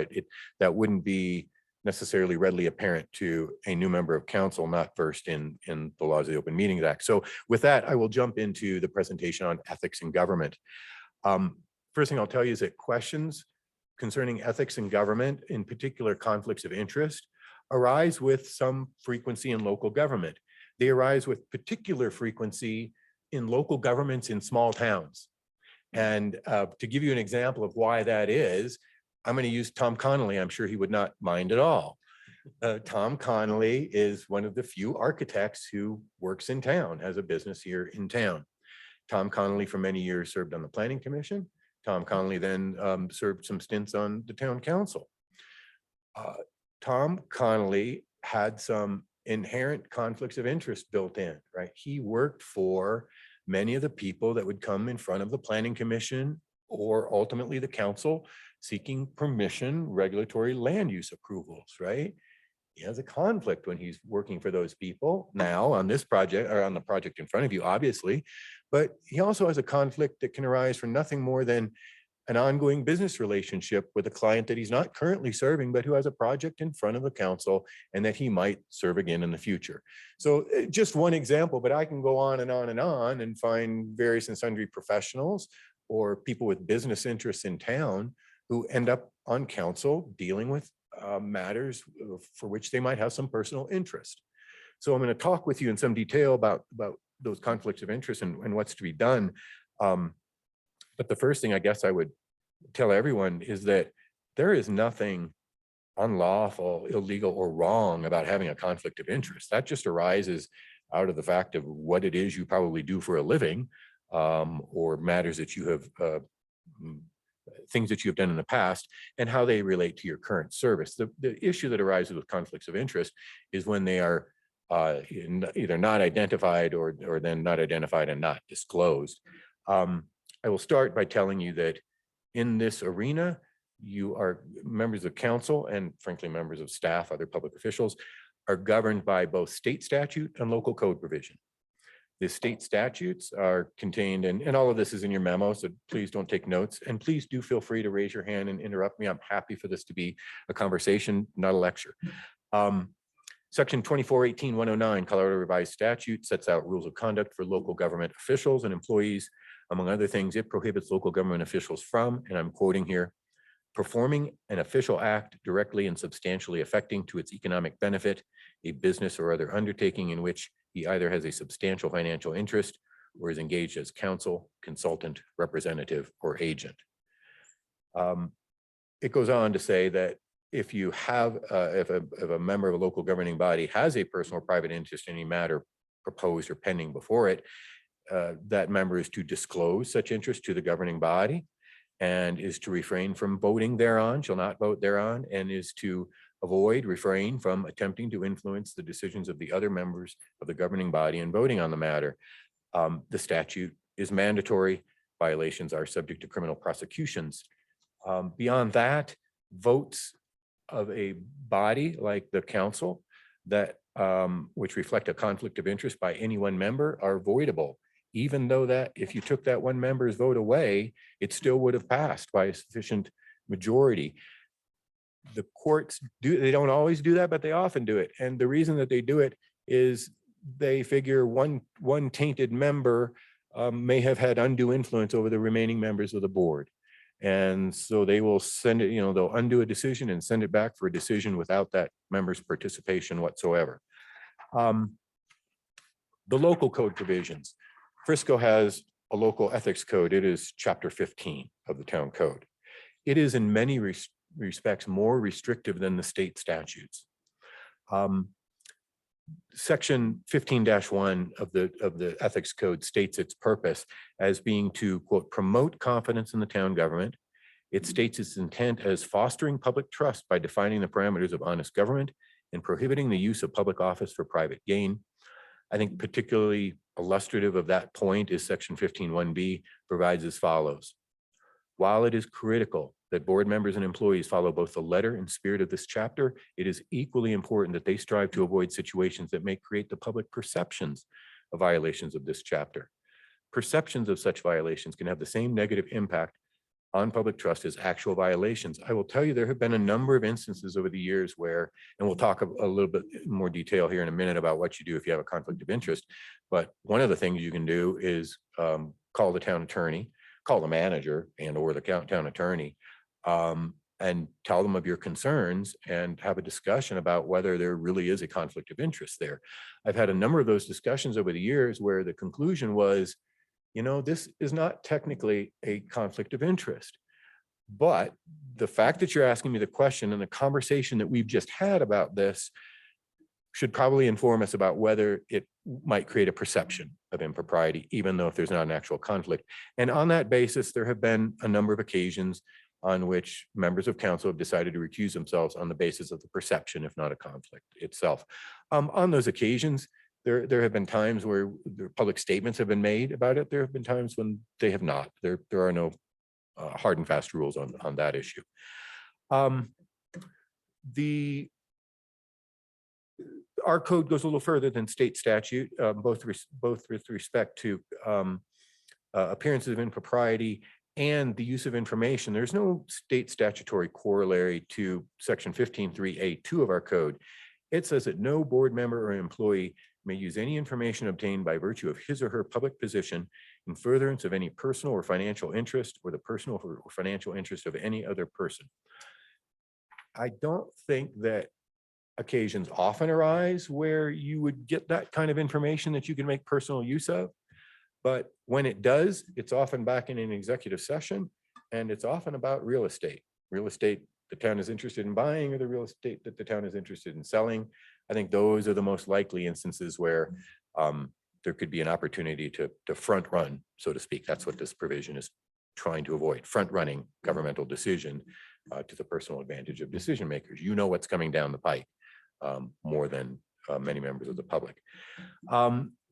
Our code also contains prohibitions on the receipt of gifts by public employees and officials. If you think about it, the receipt of a gift by a public official or employee is really just a form of a conflict of interest, right? The idea, and it's also a form or a way in which a perception of impropriety can arise, right? The idea of receiving a gift as a public official is that you might be receiving that in exchange for something that you have done or are doing or will do in the future for the benefit of the person giving you that gift. So to address some of those issues, and I'm giving you excerpts of the code provision. This chapter is several pages long and you're getting about 6 paragraphs. So I do recommend it to your reading, but these are the ones I sort of wanted you to be most aware of. No board member or employee in his or her official capacity may solicit or accept from any one donor a present or future gift, favor, loan, service, or thing of value whose cumulative value is more than $400 per year, or under circumstances, regardless of amount, that would lead a reasonably prudent person to believe that such gift, favor, loan, service, or thing of value was made or given primarily for the purpose of influencing or attempting to influence such board member or employee in connection with an official act, or as an reward for an official action he or she has previously taken. This prohibition shall not apply to. There are other exceptions. Here are a couple of the principal ones. You can accept food, refreshments, drinks at conferences, seminars, training sessions, luncheons and dinner meetings, special occasions and other instances in connection with town business. Of course, campaign contributions that you may receive and report in accordance with law are an acceptance to the gift prohibition.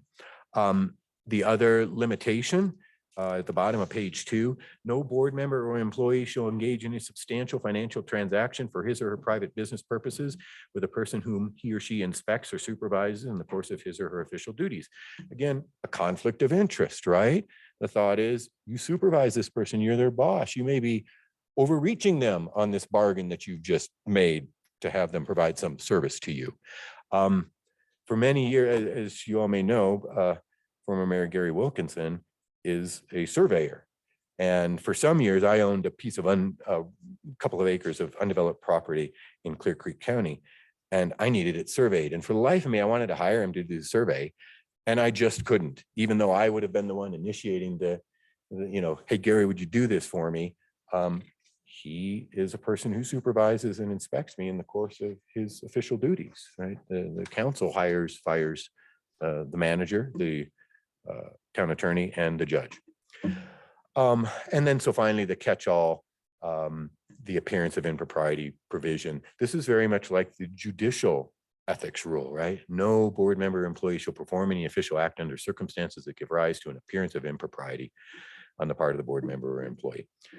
So that's a brief overview of the state statutory limitations, our local code limitations. So what do you do if you have or think you may have a conflict of interest? I touched on this earlier. Also handled under Chapter 15 of our code. You must disclose, first of all, if you have one, you must disclose. The rule is disclose, recuse, and refrain. You disclose the conflict of interest on the record. You recuse yourself from the proceeding and voting, and you refrain from attempting to influence the remaining members of council. Here in the town, by convention and tradition, refraining means that at a minimum, you get up and you leave the dais and you go out in the audience, right? If sometimes people have not even been comfortable with that and they have just voluntarily gone out into the foyer. If you stay in the audience, that's fine. But part of refraining from attempting to influence the remaining members of council is you don't smile at things you like, and you don't grimace at things that you don't, and you don't clap, and you don't otherwise indicate to the remaining members of council how you feel about the matter. They probably know anyways, but your job is to refrain from attempting to influence them. If you are uncertain as to whether a conflict exists, you can take one of a couple of different actions. First, under the code, the potentially conflicted board member can ask the other members of the board to determine whether the member has a conflict of interest. I've never seen it used because usually the questions are fairly cut and dry, I think, but there's also a fair bit of risk in setting that up in a public setting. Hey, everybody, I know you haven't heard anything about this, but I wanted to let you know, and it's a close question, so let's debate it. It's there, there's an opportunity to do it. I've never seen it used. More often, a board member may request that this is under 15(6) of the code, may request the town attorney provide an advisory opinion whenever a question arises as to the applicability of the ethics code to a particular situation. I very much encourage you to give me a ring. Start with the manager. If you're uncertain, the manager may well be able to say, oh yeah, I've dealt with this situation before. That's clearly a conflict, or that's clearly not. Or they may get me on the phone or send you to me on the phone. Please, I would rather hear lots of simple questions than have you not ask one that results in an issue at a public meeting. Put it that way. The consequences of conflict of interest and violation. Per our Chapter 15 provisions, any board member or employee who violates any provision of this chapter shall be subject to the following. A, if the violation by any member of the town council is established to the satisfaction of the majority of the town council, the violation shall be grounds for an official reprimand by the town council. If it's established to a violation by board members other than the town council, the satisfaction of 5 members of the town council, that violation is grounds for removal of that individual from whatever board is in question. Finally, if the ethics code can as easily be violated by the town manager or by me or anyone else who takes official actions and makes recommendations to you. And in those instances, violations could ultimately result in termination. With that, I'm happy to take any questions you might have on any of this or other ethics issues before we move on to the open meetings law. Hearing none. I can't imagine why Dan and Melissa didn't stick around for this. It hurt. I think I would just stress what you said, that is just ask. I think the amount of time we all looked at that even mid-meeting for anything is far better than stumbling down the wrong path. So yeah, when in doubt, just ask. And like I said, there is nothing wrong with having a conflict of interest. You get in the wrong when you don't recognize that you have it, or you have it and you don't ask the questions and take the appropriate actions to deal with it. So the Colorado Open Meetings Law, this is one statute that all counselors should be well aware of. under the open meetings law, there's a declaration of policy that it is a matter of statewide concern that the formation of public policy is public business and may not be conducted in secret. In that respect, our state statute and the case interpreting I'm about to describe is very much contrary to the old saying about how the law and sausage are a lot alike, and that, you know, you may well like the end result of both, but you don't want to see either being made. Clearly, the Colorado Supreme Court does want to see it being made.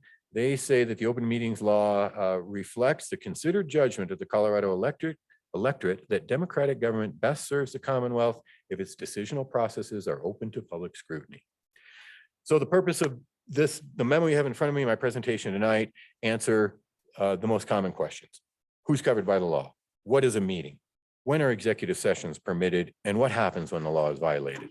So who's covered by the law? The operative provision states that all meetings of a quorum or 3 or more members of any local public body, whichever is fewer. So for this public body, that means 3 of you, right? 2 of you can meet anytime, anywhere, and talk about anything, all you want. But the second that 3 of you get together to talk about public business, and it's not a chance social gathering, and it hasn't been noticed as a public meeting of the council open to the public, you violated the Open Meetings Act. We'll talk about some of the exceptions in a minute.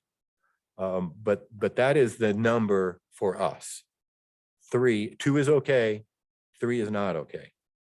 2 is okay with any number of staff members, right? 2 counselors and every single department head can meet and not violate the open meetings law, right? 3 counselors cannot meet with the town manager without violating the open meetings law. So staff doesn't count, I guess, is what I would tell you.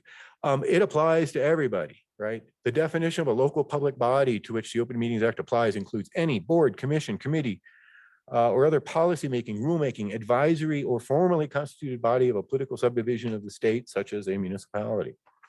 As I said, persons on the administrative staff are not included. What is a meeting? A meeting is, and I'm quoting again from the statute, any kind of gathering convened to discuss public business in person, by telephone, electronically, read email. This statute was written before there was such a thing as Zoom conferences. That's not what they're talking about. They're talking about serial emails, right? Starts with Counselor A, gets sent on to Counselor B. Counselor B can answer Counselor A, and you guys haven't had a meeting. Okay? Counselor A sends an email to Counselor B. I'm assuming this is about public business, not an invitation to a birthday party. Counselor A sends an email to Counselor B. Counselor B cannot forward that email on to Counselor C. Now you just had a meeting, you just had a gathering of 3 of you electronically. So a meeting, as I said, any kind of gathering, telephone, electronically, other means of communication. In a fairly recent case, 2004, we don't get tons of cases on the Open Meetings Act. The Colorado Supreme Court said that there must be a demonstrated link between the meeting and the policymaking powers of the government entity holding or attending the meeting. So let me give you an example that you can sort of move into other exceptions. In this situation, 2 members of Castilla County Commission. So remember, for the county commissioner, that's a quorum, right? 2 or more, or a quorum. So anytime 2 county commissioners get together to discuss public business, they've just had a public meeting that had to be noticed. In this instance, the 2 county commissioners went together to attend the meeting of the state, I believe is CDPHE. And CDPHE was talking about the Colorado Department of Public Health and Environment. They were talking about a rulemaking that was going on that would impact operations in the county, both I think by the county itself and by members of the public. It was some environmental rule or the like. They did not participate in the meeting in terms of being members on the panel. They were in the audience, basically. They were sued as having violated the Open Meetings Act. The court said, no, clearly they were counselors, clearly there were 2 of them, that's a quorum or more. but they weren't meeting to discuss public business because they weren't meeting about something that they had any control over, right? They were attendees of some other governmental entity's meeting, receiving information about things that they could never have made a decision about, even if they wanted to. So in that instance, the court said there must be a demonstrated link between the meeting and the policy-making powers of the entity that is claimed to be having a meeting unlawfully, right? And the relationship wasn't there. So there will be that kind of examination as to, are you talking about public business? But usually, I'm going to suggest when you guys are talking with each other outside of this chamber, the likelihood is you're talking about public business, right? You're not attending some third party government's presentation about something that you have no authority over, right? So see the exception for what it is, limited. I'll move on from there to executive sessions. Well, I'm sorry. Let me back up.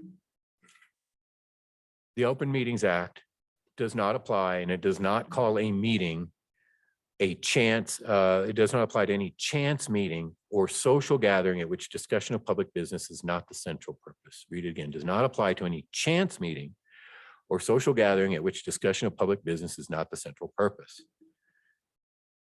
So what if one of your counselors, say, was a Main Street business owner and owned the kind of business at which people gathered to chat with each other? Like, maybe a bookstore or a coffee shop or something like that. I'm just making this up as I go. Right?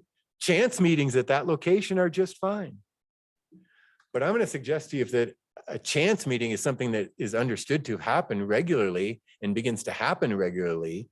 Court's not going to decide that's a chance meeting. But just be aware of the limited nature.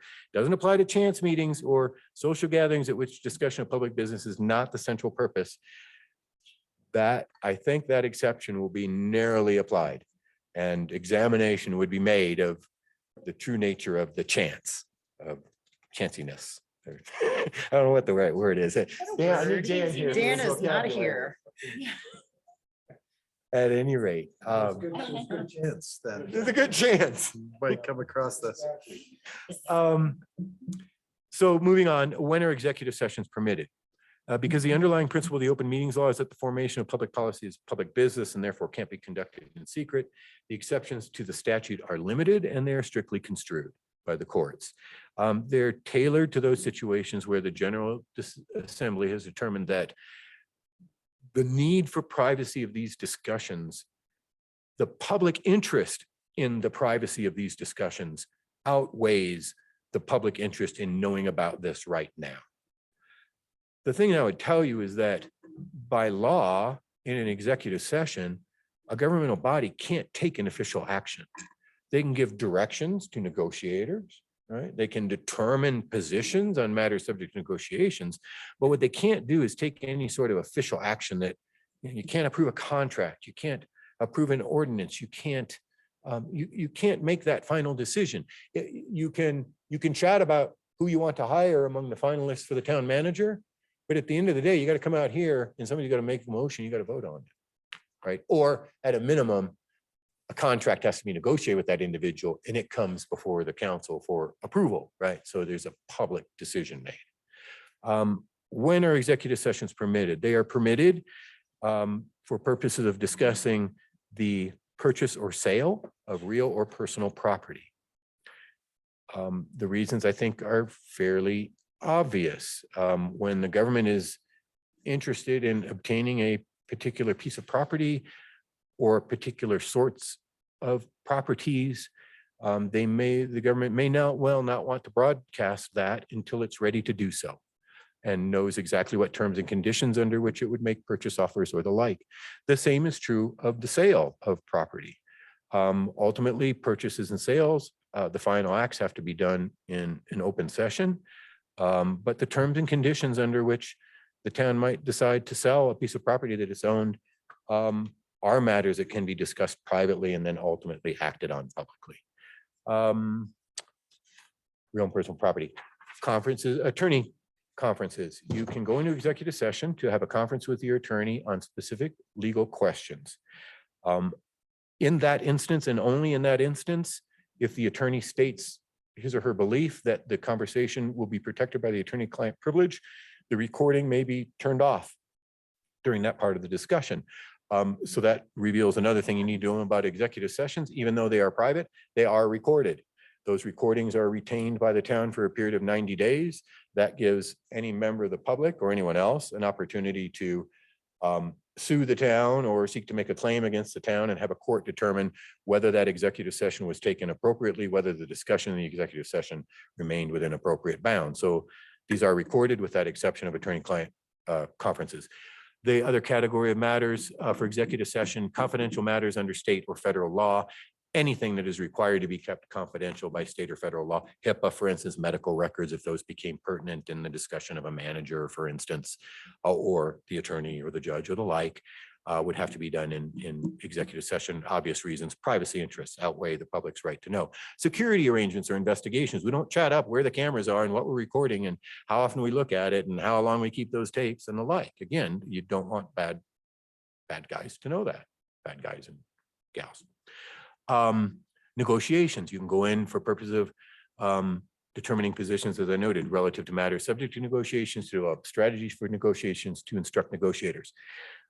Finally, then, personnel matters, provided that if you're going to go in and talk about a particular employee, you have to give that employee notice of that, and that employee has to give you permission, essentially say, yes, you can go in and talk about me privately. If they say no, then your only choice is to have the conversation publicly. And now, again, if it is sensitive information, you may be limited by privacy issues. So there's a bit of a yin and yang on going in for personnel matters. The statute also contains detailed provisions on the procedure for how to go into executive session. The motion to go in must include the specific reason under the statute that the executive session is allowed, as well as much specificity as can be given without destroying the reason for the confidentiality. So for instance, if we were to go in for personnel, if you were to go into an executive session on personnel matters for purposes of the performance evaluation of the town attorney, for instance, I think in that instance, you say it's for the performance evaluation of the town attorney. That's not what the secret is. The secret, the stuff that needs to be kept quiet, is what your evaluation is of me and what the consequences are. Dissimilarly, for a real estate purchase or sale, it may well be that we're not interested in broadcasting right now what particular property we may be interested in buying, or the particular property we may be interested in selling, until such time as we're ready to be public about that. So that reason, we would say purchase or sale, as the case may be, of a real estate interest. The going into executive session, in addition, requires a supermajority. If we have all members present, it requires a vote of 5 to go into executive session. On 6, it would be 4. What happens if the law is violated? Do this about a half hour. The underlying goal of the Open Meetings Act is to create an atmosphere of openness in public matters. It is not to punish those who violate its provisions. So this statute is not like the conflicts of interest and ethics statute, right? You can't get in trouble criminally for violating this statute. However, actions taken at a meeting that did not comply with the notice requirements of the Open Meetings Act are void. They just, as far as the courts are concerned, once they get challenged, they just didn't happen because you didn't have a lawfully called meeting. So it can very much undo acts that you thought were done. But of course, the most serious problem that can and does arise from Open Meetings Act violations is the loss of confidence that the public will then have in the openness, the transparency, the honesty of government. So for that reason, I think the sort of non-legal consequences of Open Meetings Act violations are really greater than the legal ones. What else? The only other thing, if the town was to hold, the council was to hold an executive session that was challenged and found by a court to be unlawful, we would get to pay the plaintiff's attorney's fees for having done it. Conversely, if we win and they lose, we don't get our attorney's fees. So it's sort of set up to set up private attorneys general and to help people enforce this. And it's not here to make our lives easier. So with that, I'm happy to answer any questions. Briefly. Just talk about noticing anything. So Yes. there are requirements. on There are what the notice- requirements. A meeting is properly noticed. Well, let's back up. At the first meeting of each board or body in town that is subject to the Open Meetings Act, which is basically all of them, each meeting, each first meeting that they have of each year, they are to adopt, and you'll be included in this come next January, a resolution that designates the public posting locations for your meetings. One of those posting locations is our internet, is our website. Others, I think we still got the foyer and We have a box outside of the building here, and we have a box over at the post office. And Yeah. we also have a box in the foyer. the meeting is legal if you post notice giving particularized information on each agenda item at least 24 hours in advance of the meeting. The exception is special meetings, which may be called on a call of the mayor under certain procedures undertaken by the clerk. That's a meeting outside of the normal Tuesday. Something has come up and we've got to meet about this now. And that may be called on, I think it's either 24 or 48. 24. But less if everyone waives. So if you all say, I'm good with showing up at a meeting 5 hours from now, that's good, right? And then that'll be a legal meeting on a special meeting basis, on an emergency meeting basis. Is there anything else? You wanted to, did I cover what you wanted on that one? Yeah. Okay. Super. If there aren't any more questions, I really liked Linda's, you should know me personally better. I am an avid scuba diver and certified dive master. I aspire one day to take tourist diving for a living in my retirement. I am also an avid skier. I spend as much time as I can in the winter on the slope, so that doesn't seem like nearly enough time anymore. I have 2 daughters, both in college. One is finishing up her first year in dental school at the Anschutz Medical Campus down in Denver, Aurora, I guess. And the other is finishing her second year as a theater and arts administration major at the Oklahoma State University in Stillwater, Oklahoma. A little bit about me. That's it. I'm happy to answer any questions. And I really do encourage, I think the existing council members know this. I will give you my phone number. I encourage you to call. There aren't any dumb questions at all. I know this is a whole new world for everyone who steps into it for the first time, and it takes a while. So please don't hesitate to call. Sometimes I might. I might try and hide that fact from you. If it's a funny ring that people say, oh, I was about to hang up, I didn't know what was going on, I'm probably in Mexico. So at any rate. Question, I think Lisa? the easiest one to fall trap to is hitting reply all. on Yep. email. By Yeah. far, like it's like you want to say one thing and you hit reply all and like everybody got it. And that's a Viking. Please don't. Yeah. Okay, get on. You can talk to you, who can then talk to you, who can talk to you, and talk to you, and talk to you, talk to you. I know it takes a long time. But that's all I got for you, right? The rest of it is a meeting if we're going to pass around the information and all have it and the public not. So I don't have any good solutions to that one. We thought, we had talked at one time years ago about, could you give a public notice that says, from time to time, the Frisco Council meets virtually by email, and we never know the time of day or what day it might be, but a copy of each and every one of those emails is available in the lobby, and we talked about it. I think that might stifle the communication, actually. So we didn't go any further with it. Emails or group text, which we do Oh, yeah. get from the manager. Another dangerous, you will get a presentation, not next time. Next time, we're going to do quasi judicial decision-making in your role as judges. After that, we're going to do the Open Records Act. But for now, what you need to know is your personal email on your personal laptop, computer at home that the city didn't buy you, and you're not using the email address from the city or the town, I should say, doesn't matter. If you're talking with another public official and it concerns public business, it's going to be considered a public record under the Open Meetings Act. It will be subject to disclosure. When you hit delete, to delete that email, it's still there unless it's been written over, and the forensic IT guys under order from the court will come get your computer from your home, take it away from you under court order and strip the hard drive of every email that they can. If you don't believe me, ask the county commissioner. I think that happened years ago too. Not And too just many to of them. reiterate, if anybody wants town-owned equipment instead of using their personal equipment, please let me know. We are happy to accommodate. Yeah, me. I think I gave you my tablet, but I owe you my phone, the town phone that I don't use. Communications from your constituents to you. Also public records, unless those constituents indicate that they want this communication kept private.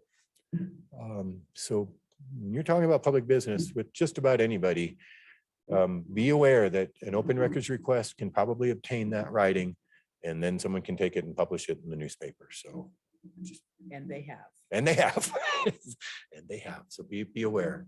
You've gained a lot by becoming a public official, but the honest truth is you've lost a bit too, in terms of privacy, I think. No, thanks, Dad. I'll Yeah. tell you before Yeah. you sign up. Any other questions? Great. Thank you all. To call it an evening. We are adjourned. Lisa Elizabeth, welcome. Thank you. Congratulations Reach out on to your me with first any- meeting. Yep.